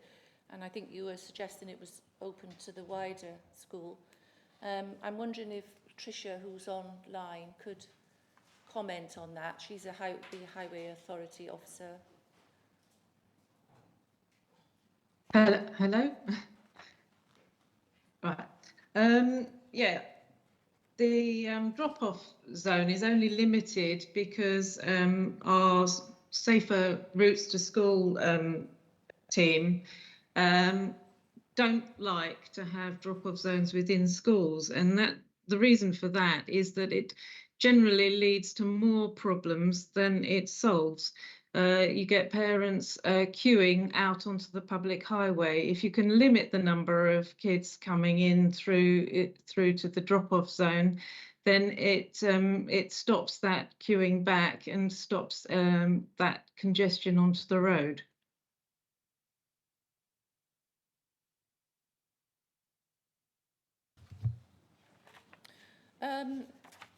Councillor Lewis raised the issue of the fact that he considered noise hadn't been addressed in the report, and I just wanted to point out that on page 92 and 93 the officers have gone into some detail on that aspect of the proposal, and picking up on Mr Lewinsky's point on the same issue, a school use is considered to be a compatible use to residential. However, there is going to be a degree of noise arising from those uses, as there is if you live next door to any sort of use, an office development or wherever. What the situation in this case is that we do have properties that have been built in the past very close to the boundary of this site, and we do have to consider them, and we have to make sure that everything is acceptable.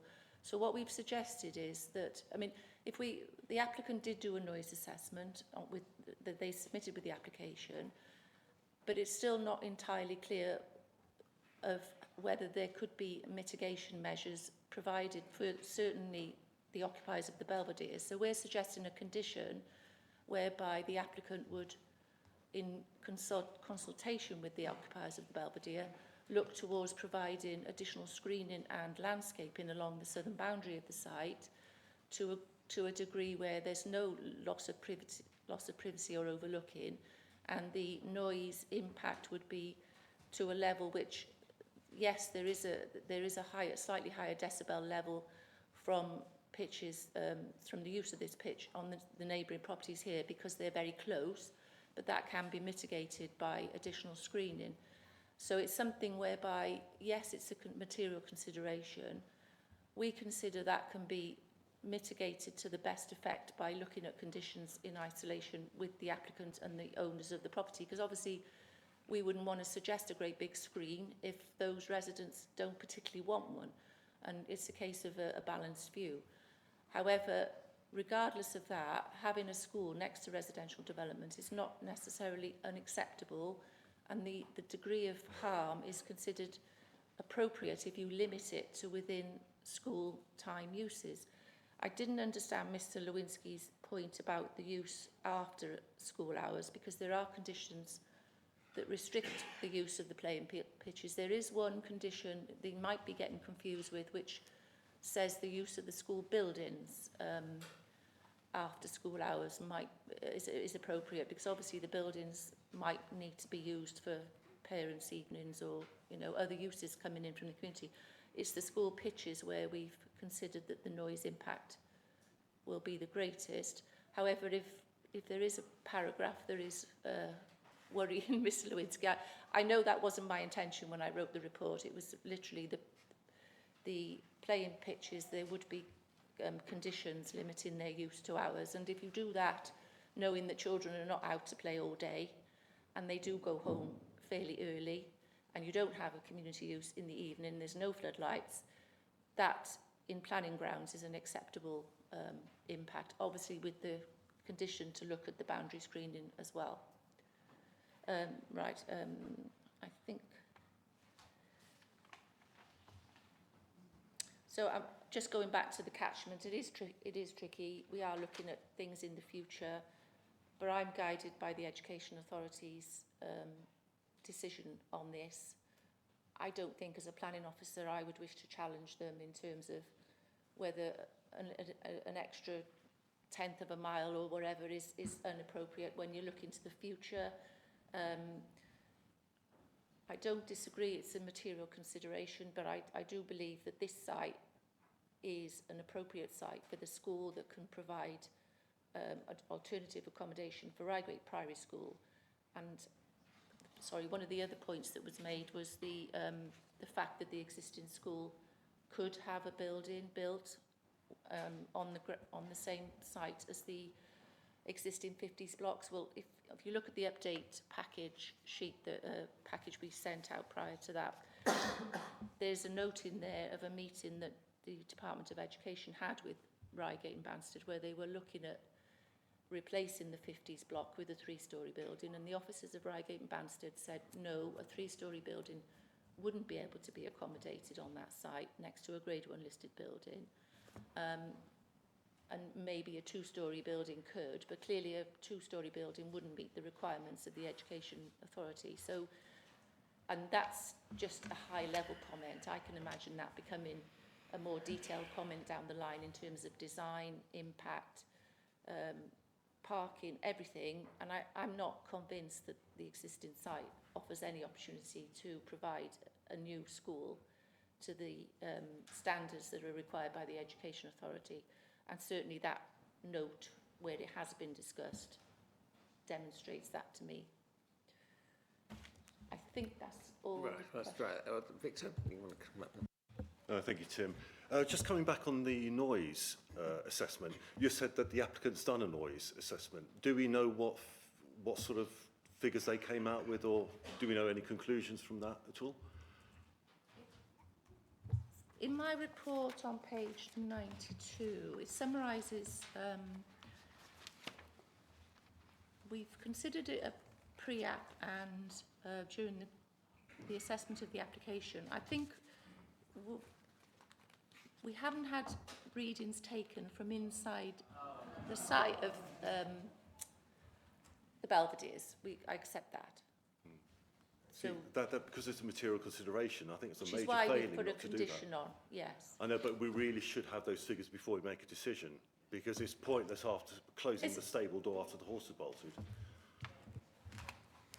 There's a different consideration to what is considered to be a statutory noise nuisance, where you would you need to have those readings, and what we're considering here as planning officers, school playgrounds next to residential that will accommodate a degree of pupils during school hours, out at play, yes, maybe playing games, kicking balls, for very small amounts of the day.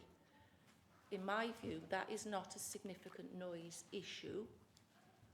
However, it is a residential amenity issue. So the purpose of noise readings are generally when there's a source of noise like a plant or something that is beyond what you would normally accept in an environment. So although the condition will require there to be a degree of looking at the noise implications on the different properties, particularly the two, numbers 1 and 2, which are really very close to the access to the site. The other properties in the apartment block are actually set quite a way back. But there is a requirement for that to all be looked at with the occupiers of that development. And I feel that even now, without any screening, the proposal would be acceptable, except on the numbers 1 and 2, where there would be a degree of overlooking, so that we can look at that as in regards of a planning condition and not require that as part of this application, which has got the wider issues to be considered. Yes, I think you were talking about landscaping earlier in your presentation. I'm just wondering, how easy is it to landscape a 14-metre tall building? You know, you'll be able to see that for miles. Yes, Chairman, we're not suggesting that landscaping can screen a view of a building entirely, but neither are we suggesting that there is a need to do that. The fact that you see something as part of your outlook, most people in Reigate see something from looking from their dwellings, you know, be it another dwelling or an office block, or, you know, I dealt with a situation in Woking for a new football stadium, which was literally a few metres from a house. So it is each case on its merits, and it's the fact that here we're looking at a compatible use that is a community use that should be located within the urban area, adjacent to the community it serves. If you're going to do that, you have got to weigh up the plus points with it, and unfortunately that's planning. There will be a degree of impact, but I'm confident that that could be mitigated and something can be agreed that would be an acceptable balance. It's not going to screen the school, no, and it's not going to necessarily screen hearing children playing on a pitch. We can't guarantee that. Can I ask a question about air quality, please? Please, yes. Yeah, so on paragraph 220 on page 98 of the committee report, this concludes that based on the fact that the proposal is not giving rise to completely new vehicle trip generation, the operational traffic impacts of the proposed development on local air quality are not significant. However, if you look at bullet point 2 on paragraph 18 on pages 23 to 24, this states that 29.8% of pupils currently travel to school by car, and then this will increase to 52.7% if the school locates to Woodhatch Place. So surely this is new trip generation. So if it is, then this completely invalidates the conclusion of the air quality report, surely, because it's almost doubling the number of school trips. Chairman, yes, I don't disagree with your conclusions. However, the air quality is an issue that is considered in terms of residential amenity. You've got a main road going through here, and the air quality assessment that certainly an interested party put in was saying that the measurement of the air quality should be taken on the footpaths adjacent, and that was the issue. Our air quality consultant said that that's not a relevant issue. You're looking at air quality within buildings and adjacent sites. So in terms of, I don't disagree that there is an increase, because at the moment, if you look at the pupil numbers where they are now, there may be an increase in number of vehicle movements coming further south down to Reigate, but they are on the public highway, and it's not a significant increase because they already are on the highway. So it's a case of, it is a material consideration, but it's not a significant factor in this application to consider that in the balance. I'm afraid I have to disagree, because the report clearly states it's car use from 29.8 to 52.7, and I don't know who's written that, but one of you guys has written it, so it's in there. Penny. I don't get that either from a non-scientific view. If we're thinking about children walking to school, they are on the pavement, and it's children breathing this pollution that we're worrying about.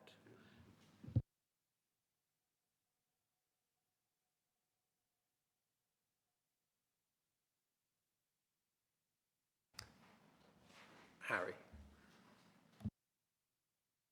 Hiya.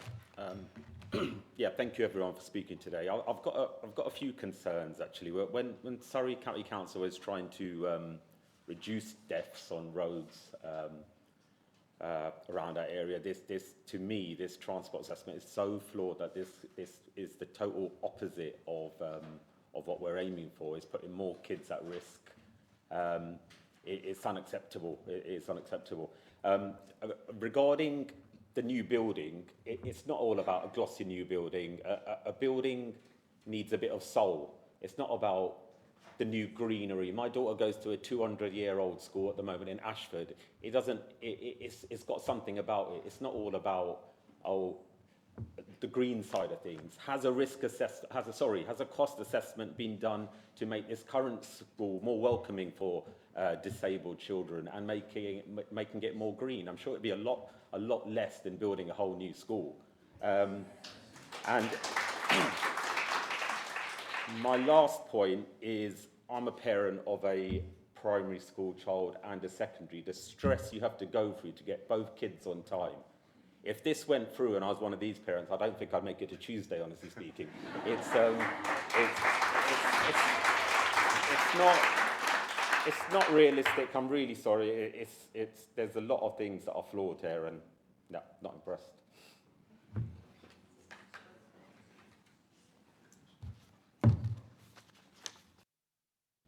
Victor. Just want to point out an inaccuracy. On page 157, it talks about transport along Lye Lane. You know, there is, and parents, you know, residents of Lye Lane will be concerned. But I can tell you this now, there is no Lye Lane here in Reigate. I've no idea. I used to be a borough councillor for South Park Woodhatch. Chairman, could I point out that's on the update sheet and that paragraph has been deleted? Oh, right, okay.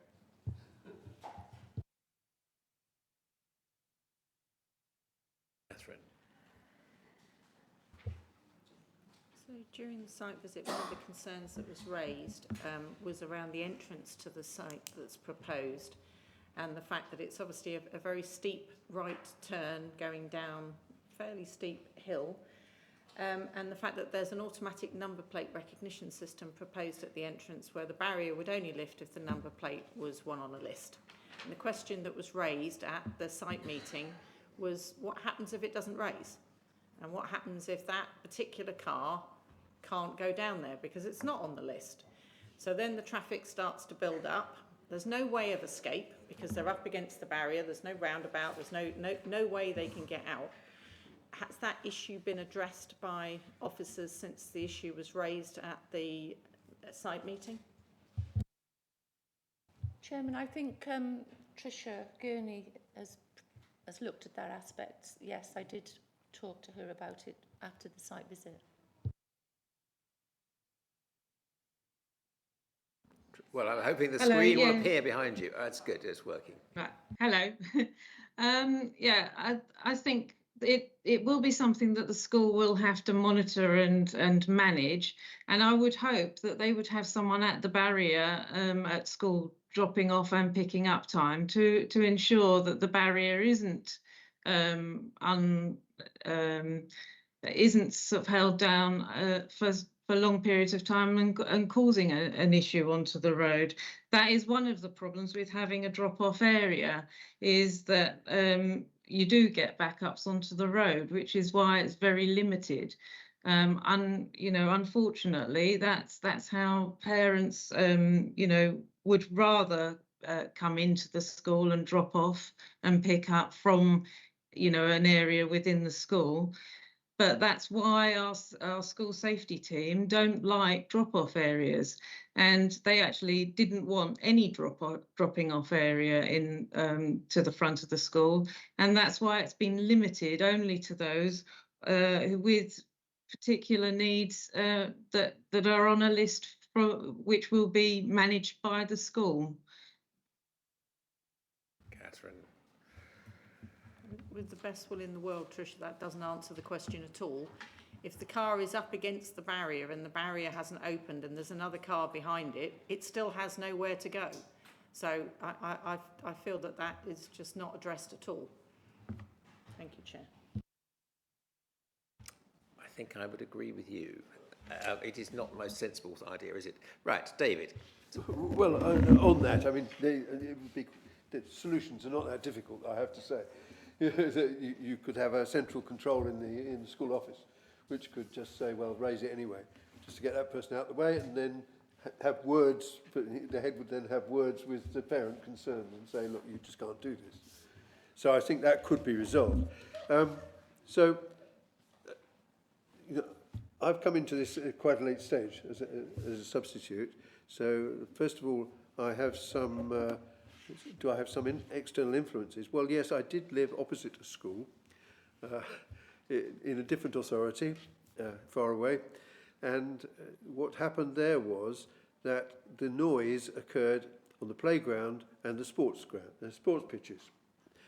And so the question of noise is quite localised, and that occurred at, generally speaking, at particular times of the day, and it could be managed.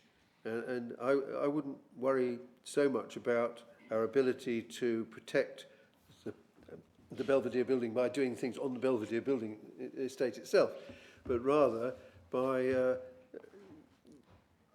causing noise not to escape from those at that area in the first place. I would have taken that sort of approach from a technical point of view. I would have thought that was better planning to do it that way around. Just from my experience, I just make that comment. I appreciate that that's difficult because of the geography. Where I was talking about was where I'd experienced was not on a steep slope, it was a gentle slope. This is rather maybe more difficult. So I look at it, I've looked at it like this. First of all, it would appear from everything I've seen and heard that there is a requirement for a new school. And the question is, where should that go? To my mind, the issue here is the protection of the local residential amenity, which overrides most things. I'm very familiar with the road, yes, and the 217 is a significant issue in this. I have to say that from the various diagrams I've seen, I wasn't entirely clear exactly where the new exit would be off the road. And I wonder if somebody could just tell me that in a minute. And you know, as I say, I know the road pretty well by now, and I use it in both directions, so you know, I can deal with it either way. Otherwise, I'm listening to what colleagues say, and I shall take a certain amount of guidance from their comments as we proceed with the discussion around the table. But I would like to know where this exit point. Could we just pass the plan along? Thank you.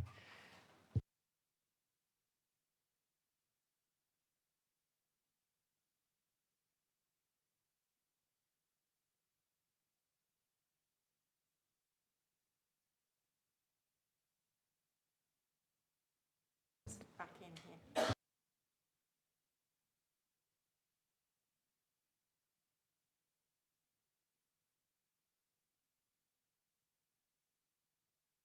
Thank you very much. That's very helpful. I can believe that would work.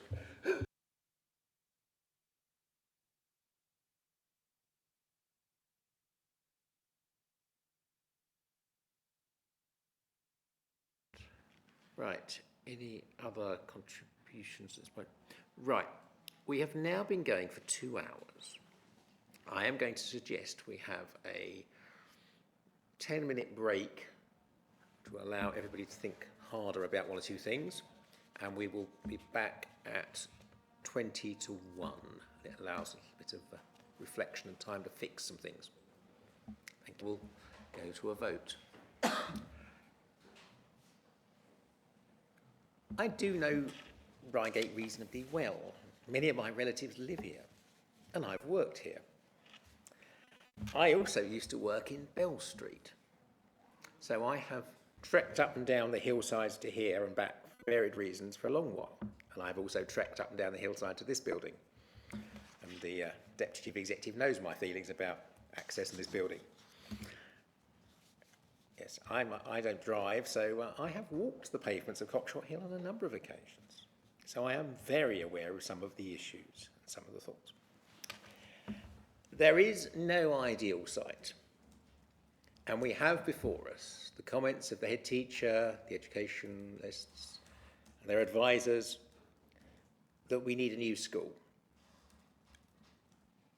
A new school which all the modern technology, all the things which work in schools, from science labs to computers, should be. And a school which is accessible and easy to use, and a new school for the future. On the other hand, there is obviously some quite serious issues about access and transport. I am completely with my friend Mr. Mallet about the fact that you need better drop-off zone. Also, the public transport offer for this site needs to be sorted out. We have 2 bus stops outside this site, and not a single bus stops at them. Point I have made on several occasions to the powers that be. The irony is now I have some influence over it. So, we are very divided, as you can see, as a committee, but I think we will come to a conclusion in a minute, and we will see what people actually do think when we get to it. But a new school is never, ever popular. I have sat in this committee for a decade or more now, and no new school is popular with its neighbours. I'll tell you that now. There is not a single school in the countryside which is popular with its neighbours. The last thing everybody wants next door to them is a school, and lovely though it may be, neighbours don't like schools. That's fine. But there are certain strategic issues with transport for any school, and we need to face those as well and be realistic. And some of the policy planners in certain areas need to think harder on actual reality. I have schools in my division which have serious parking issues, serious transport issues, and schools which have less transport issues. This needs to have less transport issues at the end of this. We also need to reflect the fact that schools and their catchments come and go in wane and one of the public speakers mentioned the fact that numbers of children and parents was going to go down in the near future. Having watched Reigate School planning for some years, I'd love to hope that's true, but I'm deeply suspicious because school planning in Reigate has a long history of not getting it right. So, and it's no use guaranteeing it will be. So, what we see now is not necessarily fixed for the future, and we need to understand that and recognise it. And the fact that there are now basically mostly all through primaries and very few feeder schools, which is an interesting challenge, which is not where it was before. So I think we will come to a conclusion in a minute, but I'm going to call on the group planning manager to explain 1 or 2 of the technical things, because I think 1 or 2 things perhaps people don't necessarily quite get the technicality of why they are what they are. Thank you, Chair. I just wanted to cover a couple of points. The first is that there's been a bit of discussion about the location of the site in proximity to where current parents live, and it will result in parents having to travel further. We understand that, we appreciate that, but an alternative site assessment was carried out, and this was the only site that was available. So that is the situation, and you need to make the decision on that basis. And the other point I'd just like to make in respect of the transport assessment is that the Highway Authority is satisfied that the transport assessment is robust. It was based on the current home locations of pupils. It wasn't based on any hope value of change of catchment. It was based on the current situation, and therefore it is a fair reflection of what the likely impact will be. Thank you. So, sorry, David, do you want to? Can we assume from that that I'm just looking at the plan that Catherine kindly provided us with. we're assuming that the catchment for the existing school is the same as the catchment for the infant school. It's likely to be the same population that's using it, because obviously they're not using all through schools. So this is but the judgment that you've just given us has been discussed with the Education Committee, and those are their conclusions. Is that right? Not entirely sure I follow. Well, the point is, this is a planning committee. And so, what's being presented to us is the conclusion of the Education Committee for planning approval on planning grounds. Is that right? The assessment of this application has been undertaken by the planning officers completely independently of the Education Department, and the recommendation is the basis of that analysis. But it's the Education Committee that would consider the need for it to be. Yes, absolutely. That's what I'm getting at. Sorry, I misunderstood. That's what controls the numbers. There's an infant school, and the children from that infant school have to go somewhere, and the junior schools are already full up with their own infants. Or they may be. I don't know. So the Education Committee has studied this and come to that conclusion. The need for the school has been determined by the Education Department. Department. Okay. Yeah. Thank you. Right. Catherine, sorry. Sorry, just to confirm, Caroline. So the educational group within Surrey that plans school places has looked at the fact that there is a current infant school which is a feeder to this junior school, and has looked at the movement of children from that infant school to the new location, and has specifically looked at, in the placement planning that they do, has specifically looked at that issue, and specifically thinks that this school the new location can serve the same catchment area as the existing infant school. I can't say that because I'm not aware of the work that they've undertaken to justify the school. What I can say is that they are promoting the school, they are the applicant, and therefore one assumes that they are happy with it. Well, I would assume, as the head teacher has spoken in favour of it, that he actually knows where he's going to get his pupils from for the future. Hope he does, because otherwise we're all looking like very silly.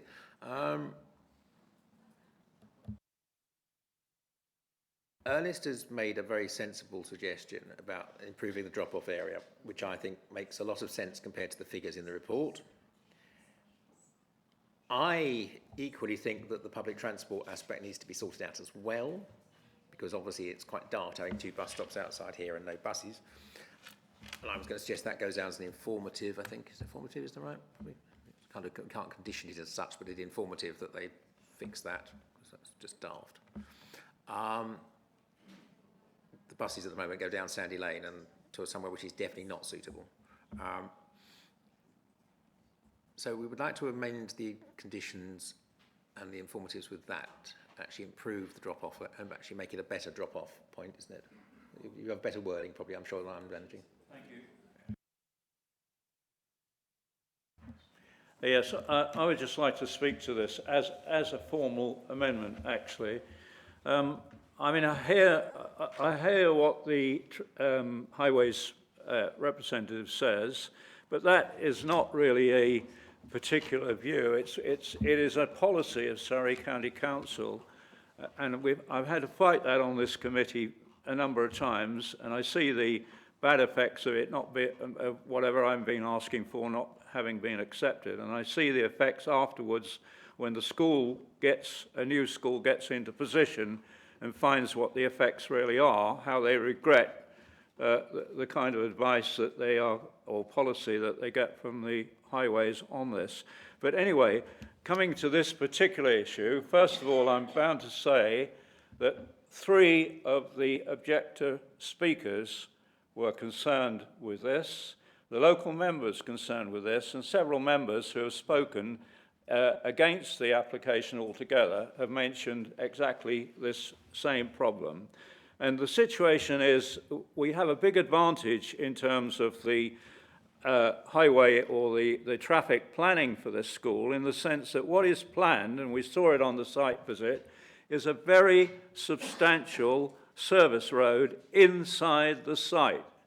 And there's plenty of room. The road could even be made wider so it parks on both sides if necessary, or even a parking lot in the middle of it. There's plenty of opportunity to accommodate, particularly as it's said that the access to the school will probably be timelined for certain classes and so on, but whether or not that takes place, which is up to the school, there's plenty of room on this exceedingly long piece of road, which we're going to bash down a lot of trees and everything else to do, so we're putting a lot of effort into making this road, and there's plenty of room on there for any population coming to the school to occupy a part of that road for a limited time.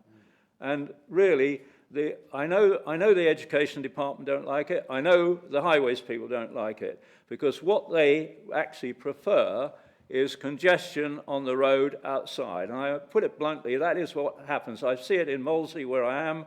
I've got 4 new schools local to me, and I only got pick up and drop off on one of them, and the other 3 are in chaos. And that is actually what happens throughout Surrey. We have an opportunity here to actually prevent that, and we have an opportunity to allay at least some of the objections which are being made to this application. And therefore, I'm moving that this link road should not be restricted in terms of access. It also gets over the problem which 2 members have also raised here in the discussion. What happens if somebody comes in and jams the actual access? If we don't have a limited access, we won't have that problem. And we won't have a problem where we can't get into this council site because of, again, the same situation. And we won't have a problem on the A217 outside. So there's every reason why we should actually make an exception, which I accept that the education department and the highways people won't like, but there's no reason why we shouldn't make that exception and put it through here to actually help this situation, which obviously has other difficulties anyway. Thank you. Right. Dawn and then Sonia, or vice versa. I'm concerned as to how far the suggestion from Councillor Mallet goes, because at the moment, and so I'd like the planning officers to comment on my concern. At the moment, we have to decide the application as submitted. It's not open to us to change the application that's been submitted, so that's where my concern starts. And at the moment, it's clear from what I've seen and heard that the applicant wants this road to be limited for specific parents only to be able to use it for drop-off. So condition 9, which is where the amendment is leaving in the future for there to be some sorting out between the planning department and the applicant as to the precise details of the management plan. If you're happy, so the scenario that I'm concerned about is what happens if the school says we can't do what Councillor Mallet wants. We can't allow everybody to drop off. Because at the moment, the condition 9, the school could say that. I don't think it's open for you to say that's a mandatory requirement. I think you have to leave condition 9 really as it is. And if you want to insist on changing it in the way that Councillor Mallet wants you to do, you'll probably have to ask for it to come back if the school doesn't want to change it. You're fine if the school agrees with Councillor Mallet, but if the school doesn't want to change it, I think you've got a problem. But I want, if my planning colleagues have any comment on what I've just said, please feel free to correct me. Mr. Chairman, a point of order. Can I have a point of order? You know, we sit here, we make the actual conditions to any application according to what we see is the right situation. And, you know, time and again, conditions are amended, never mind whether the condition agrees with what the applicant has asked for or not. We are the planning committee, and we can actually make the conditions for the situation we're deciding. I actually object to the analysis, actually. I mean, I'm willing to, if in fact there's a genuine desire to actually see this through in the sense that I'm talking, I'll give way because I will accept the integrity of the people who are saying that. But really and truly, I cannot see, in terms of the Constitution, the way we have to operate on planning, why we cannot set that as a condition. If this was an industrial site or something and there was some problem with the entrance or the HGVs or whatever, we'd be setting the conditions. And this is exactly in the same bracket. Can I suggest that perhaps what we need to change is the top two bullet points of condition 9. We need to alter those. Because at the moment they are restrictive, whereas actually we want them to be practical. Unrestricted. Yes, or unrestricted in some ways. I think because Chairman, I think the condition is requiring details to be agreed by the applicant and the County Planning Authority.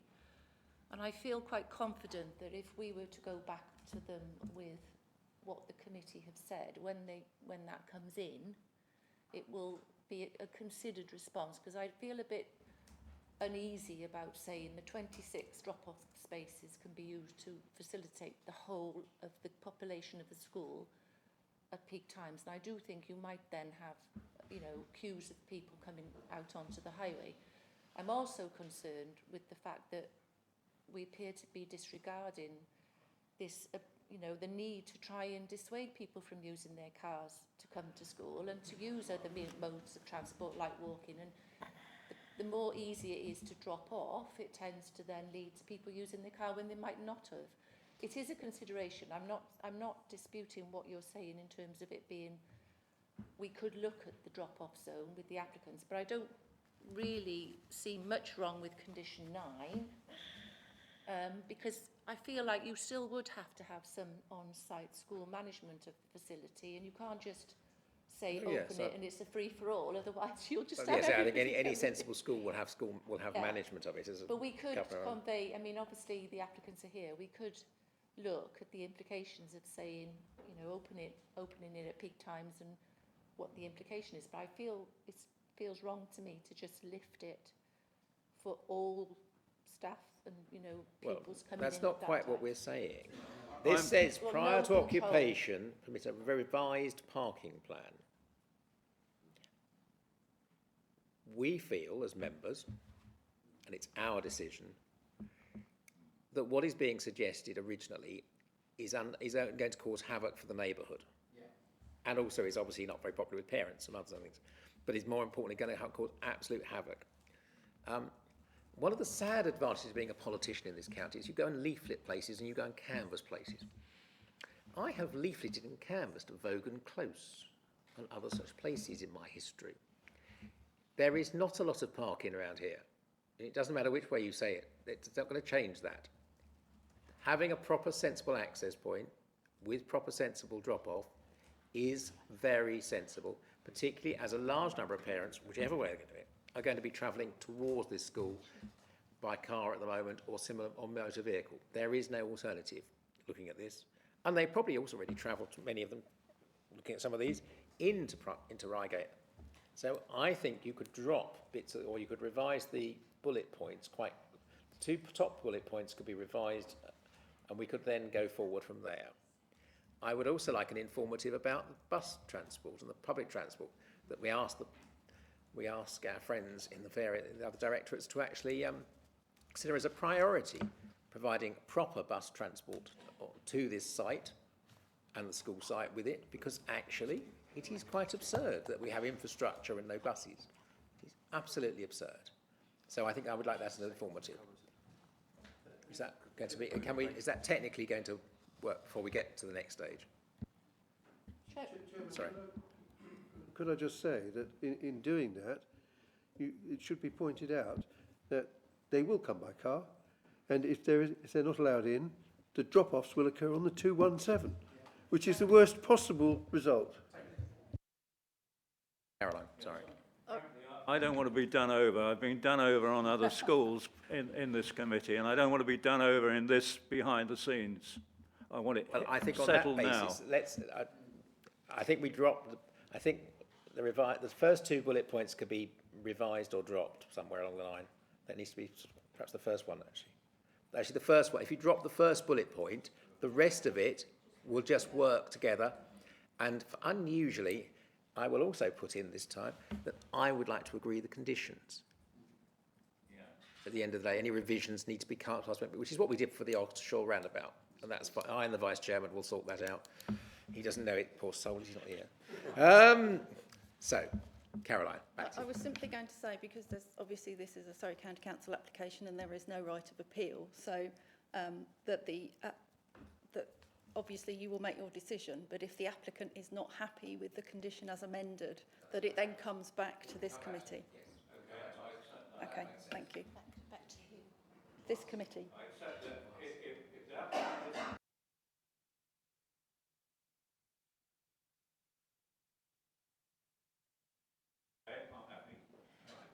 And that's exactly why we're talking about it now. We don't want things to happen that you're not happy with, so that's why we're trying to thrash it out now.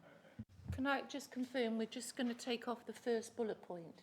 Yes. Yeah. Because the rest of it works with what we want to do. Right.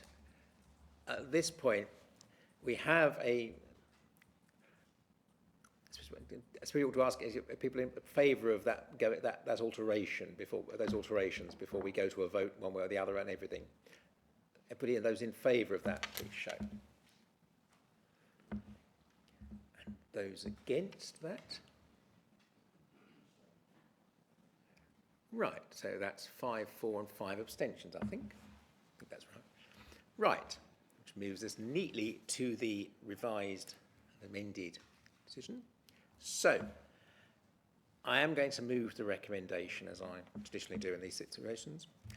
All those in favour of the revised recommendation to approve, please show. Not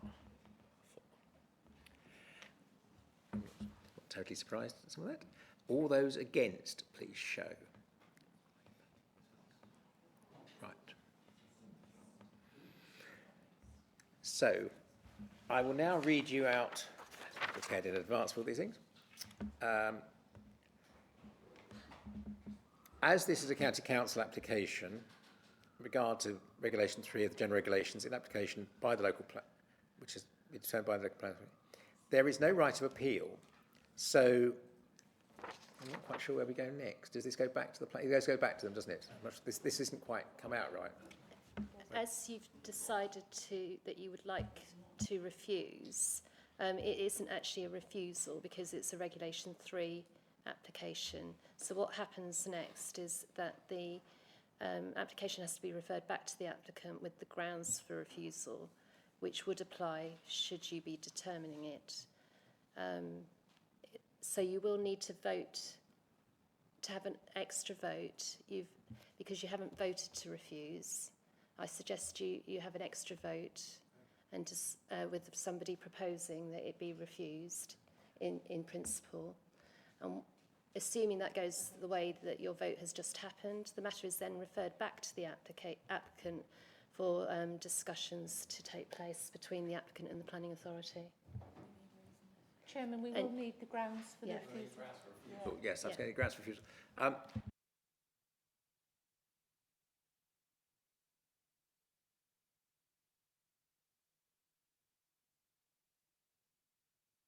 We'll have another break for 10 minutes because I think it may take more sorting than expected. Thank you. Thank you, Tim. Yes, I'm proposing that we mind to refuse this application on four grounds. Firstly, the basis of the alternative site assessment is contrary to LTP4 because it only looks at 2 miles from the existing school and doesn't give priority to active travel. That's the first point. Second point, the scale and design of the extension poorly relates to the parkland and surrounding buildings, which combined with the sheer mass and materials of the building, together with the new fencing to Cockshott Road, would harm the character and appearance of the area. Third point, The proposal would give rise to harmful increase in traffic and congestion, together with highways safety concerns associated with the movement of children along narrow footways and across roads, that's including internal access road, as well as inconsiderate parking in neighbouring streets, in particular Hornbeam Road, where it's proposed to have pedestrian access. And finally, number 4, there are also severe impacts upon the amenities of neighbouring properties from adverse noise, light, pollution or overbearing impacts, especially with regards to the Belvederes. Right. Everybody finish writing and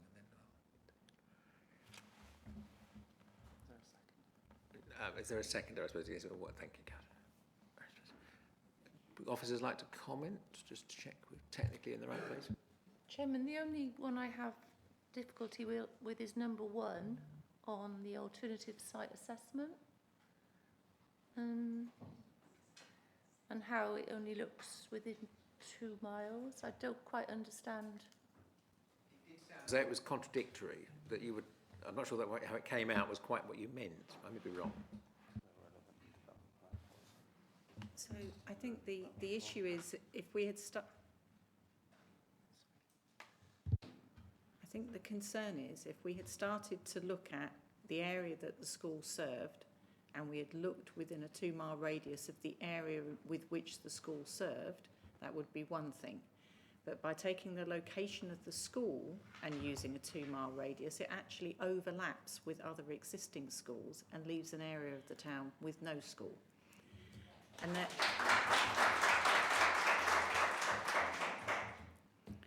so we feel that LTP 4 requires that we try to establish 15 or 20-minute communities, depending on which meeting we're sitting in, it feels. But either way, it requires us to take a place-based approach to planning. And a place-based approach to planning says that we look at where our schools are, we look at the populations we're trying to serve, and we ensure that those populations have good access to a school, which minimises the need to drive.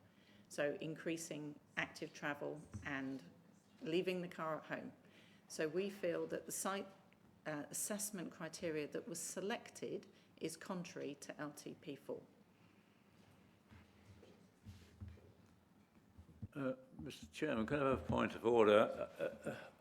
We are a planning committee, not an education committee.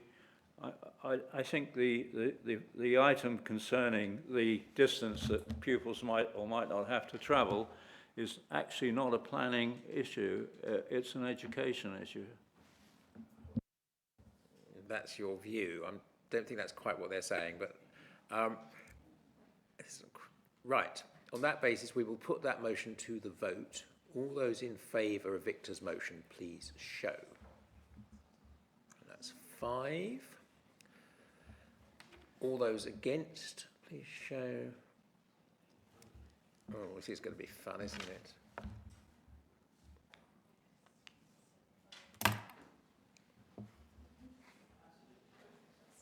It's not helpful, is it?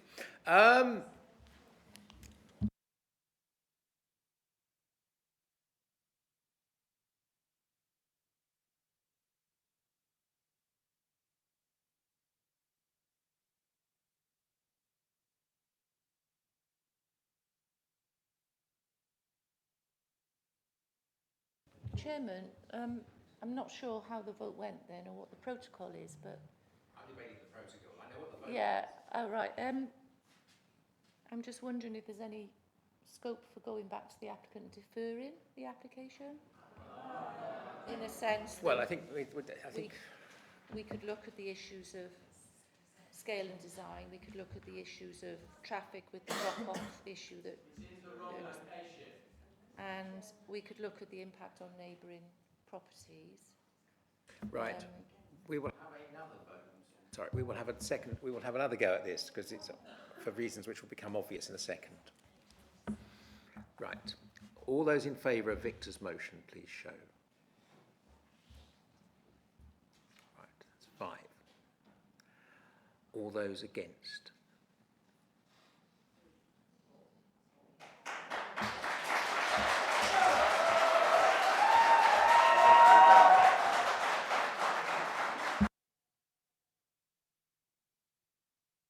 So that was 5-4, 4 against and 1 abstention.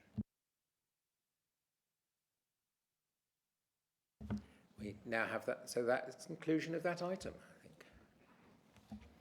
So what happens next?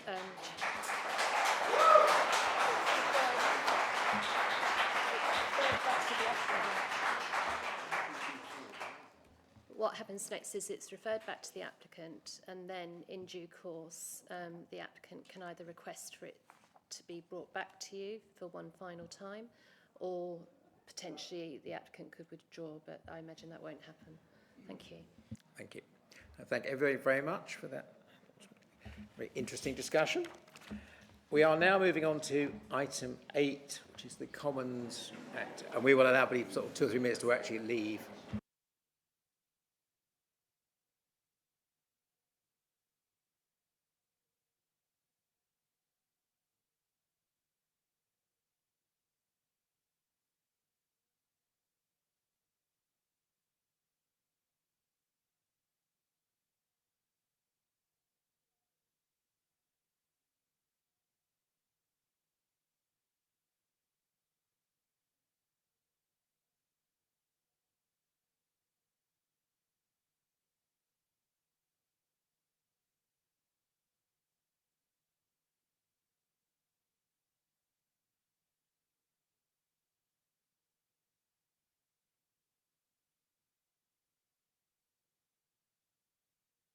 No, literally, because this is probably going to fall flat in its face in the next 5 minutes.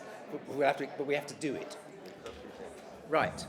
Ladies, gentlemen, we will restart. This will be fairly brief, I suspect, in the great scheme of things, because I will introduce Catherine Vallant and Judith Shepherd to introduce the report on the Commons Registration Act, Schedule 2, application to amend the Register of Common Land at Rangers Cottage, Peaslake. So would you like to give us the update, and then we'll explain where we think we're going, or not? Thank you, Chair. I'd like to address the committee on the preliminary issue. Following publication of the agenda, we received a request from the applicant sent on Saturday the 18th of February to withdraw the application. The applicants considered that they had not had the chance to challenge the recommendation and considered the process unfair. The current government guidance to registration authorities on requests to withdraw applications is that applicants don't have an automatic right to withdraw applications. If an applicant asks to do so, you must decide whether or not it's reasonable. You should usually allow the withdrawal of all applications that need to be made by a specific person, for example, the landowner, if they don't want to proceed with it, but be cautious about allowing an application made in the public interest to be withdrawn. This type of application in question can be made by any person. There is some guidance from case law in the Trap Grounds case, which went to the House of Lords, which related to an amendment to an application, and that is that the registration authority should be guided by the general principle of being fair to those whose interests may be affected by a decision. So registration authorities should seek to act reasonably in all the circumstances. The request to withdraw the application was considered by officers, and we responded to the applicants on Monday explaining that permitting the withdrawal of an application is a matter for the registration authority's discretion. In this case, we considered that the discretion could not be exercised to permit the withdrawal of the application, as the council must balance the interests of all parties. There are other parties that have made representations on this application. The council has expended resources, including obtaining council's advice on the application, and there would be a reasonable expectation that the application now proceeds to determination by this committee. We have received further correspondence from the applicants this morning, stating that they do not believe that the committee has the power to refuse their request to withdraw the application, and to do so would be ultra vires and a decision open to challenge. They consider that the way the application has been dealt with is unfair, and they should have had an opportunity to challenge council's advice and the recommendation. Just to comment on the process, on an application of this type, it is for applicants to ensure that their application is accompanied by evidence showing that it meets the relevant statutory criteria. The applicants have been given opportunities on several occasions to submit additional evidence to support their application. Officers instructed council, an expert in this field, to provide advice to the registration authority on the merits of the application in order to be fair to the applicants. Council visited the site, and the applicants were able to provide him with further information. Council's advice was to inform the registration authority, and the registration authority is not obliged to share this advice. The appropriate course of action was then for the application to be referred to this committee for determination. It was not considered that it met the threshold for an inquiry. The applicants had the opportunity to make representations at this committee, which they haven't taken.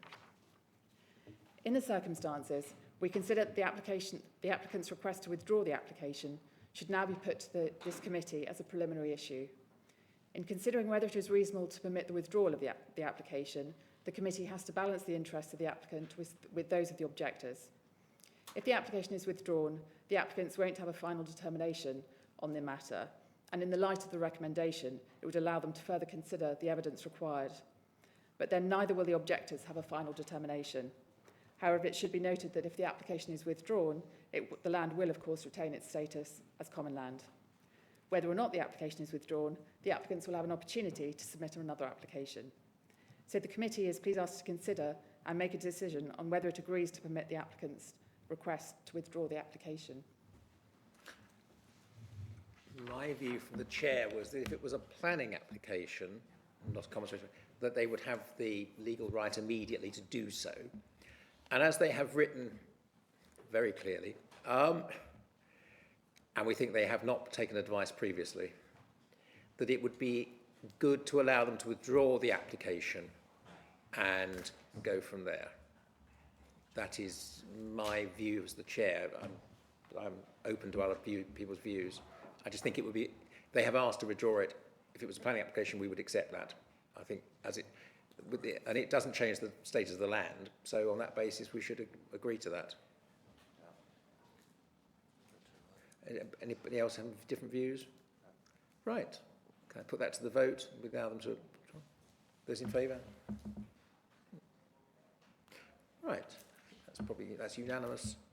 Thank you all very, very much for a very sticky day. We're going to call the meeting to an end. Thank everybody for their part. Thank Stephen, who has sat through his last planning committee as one of our officers, and he's going to retire in the not too distant future. And nothing to do with today. So thank you all very, very much, and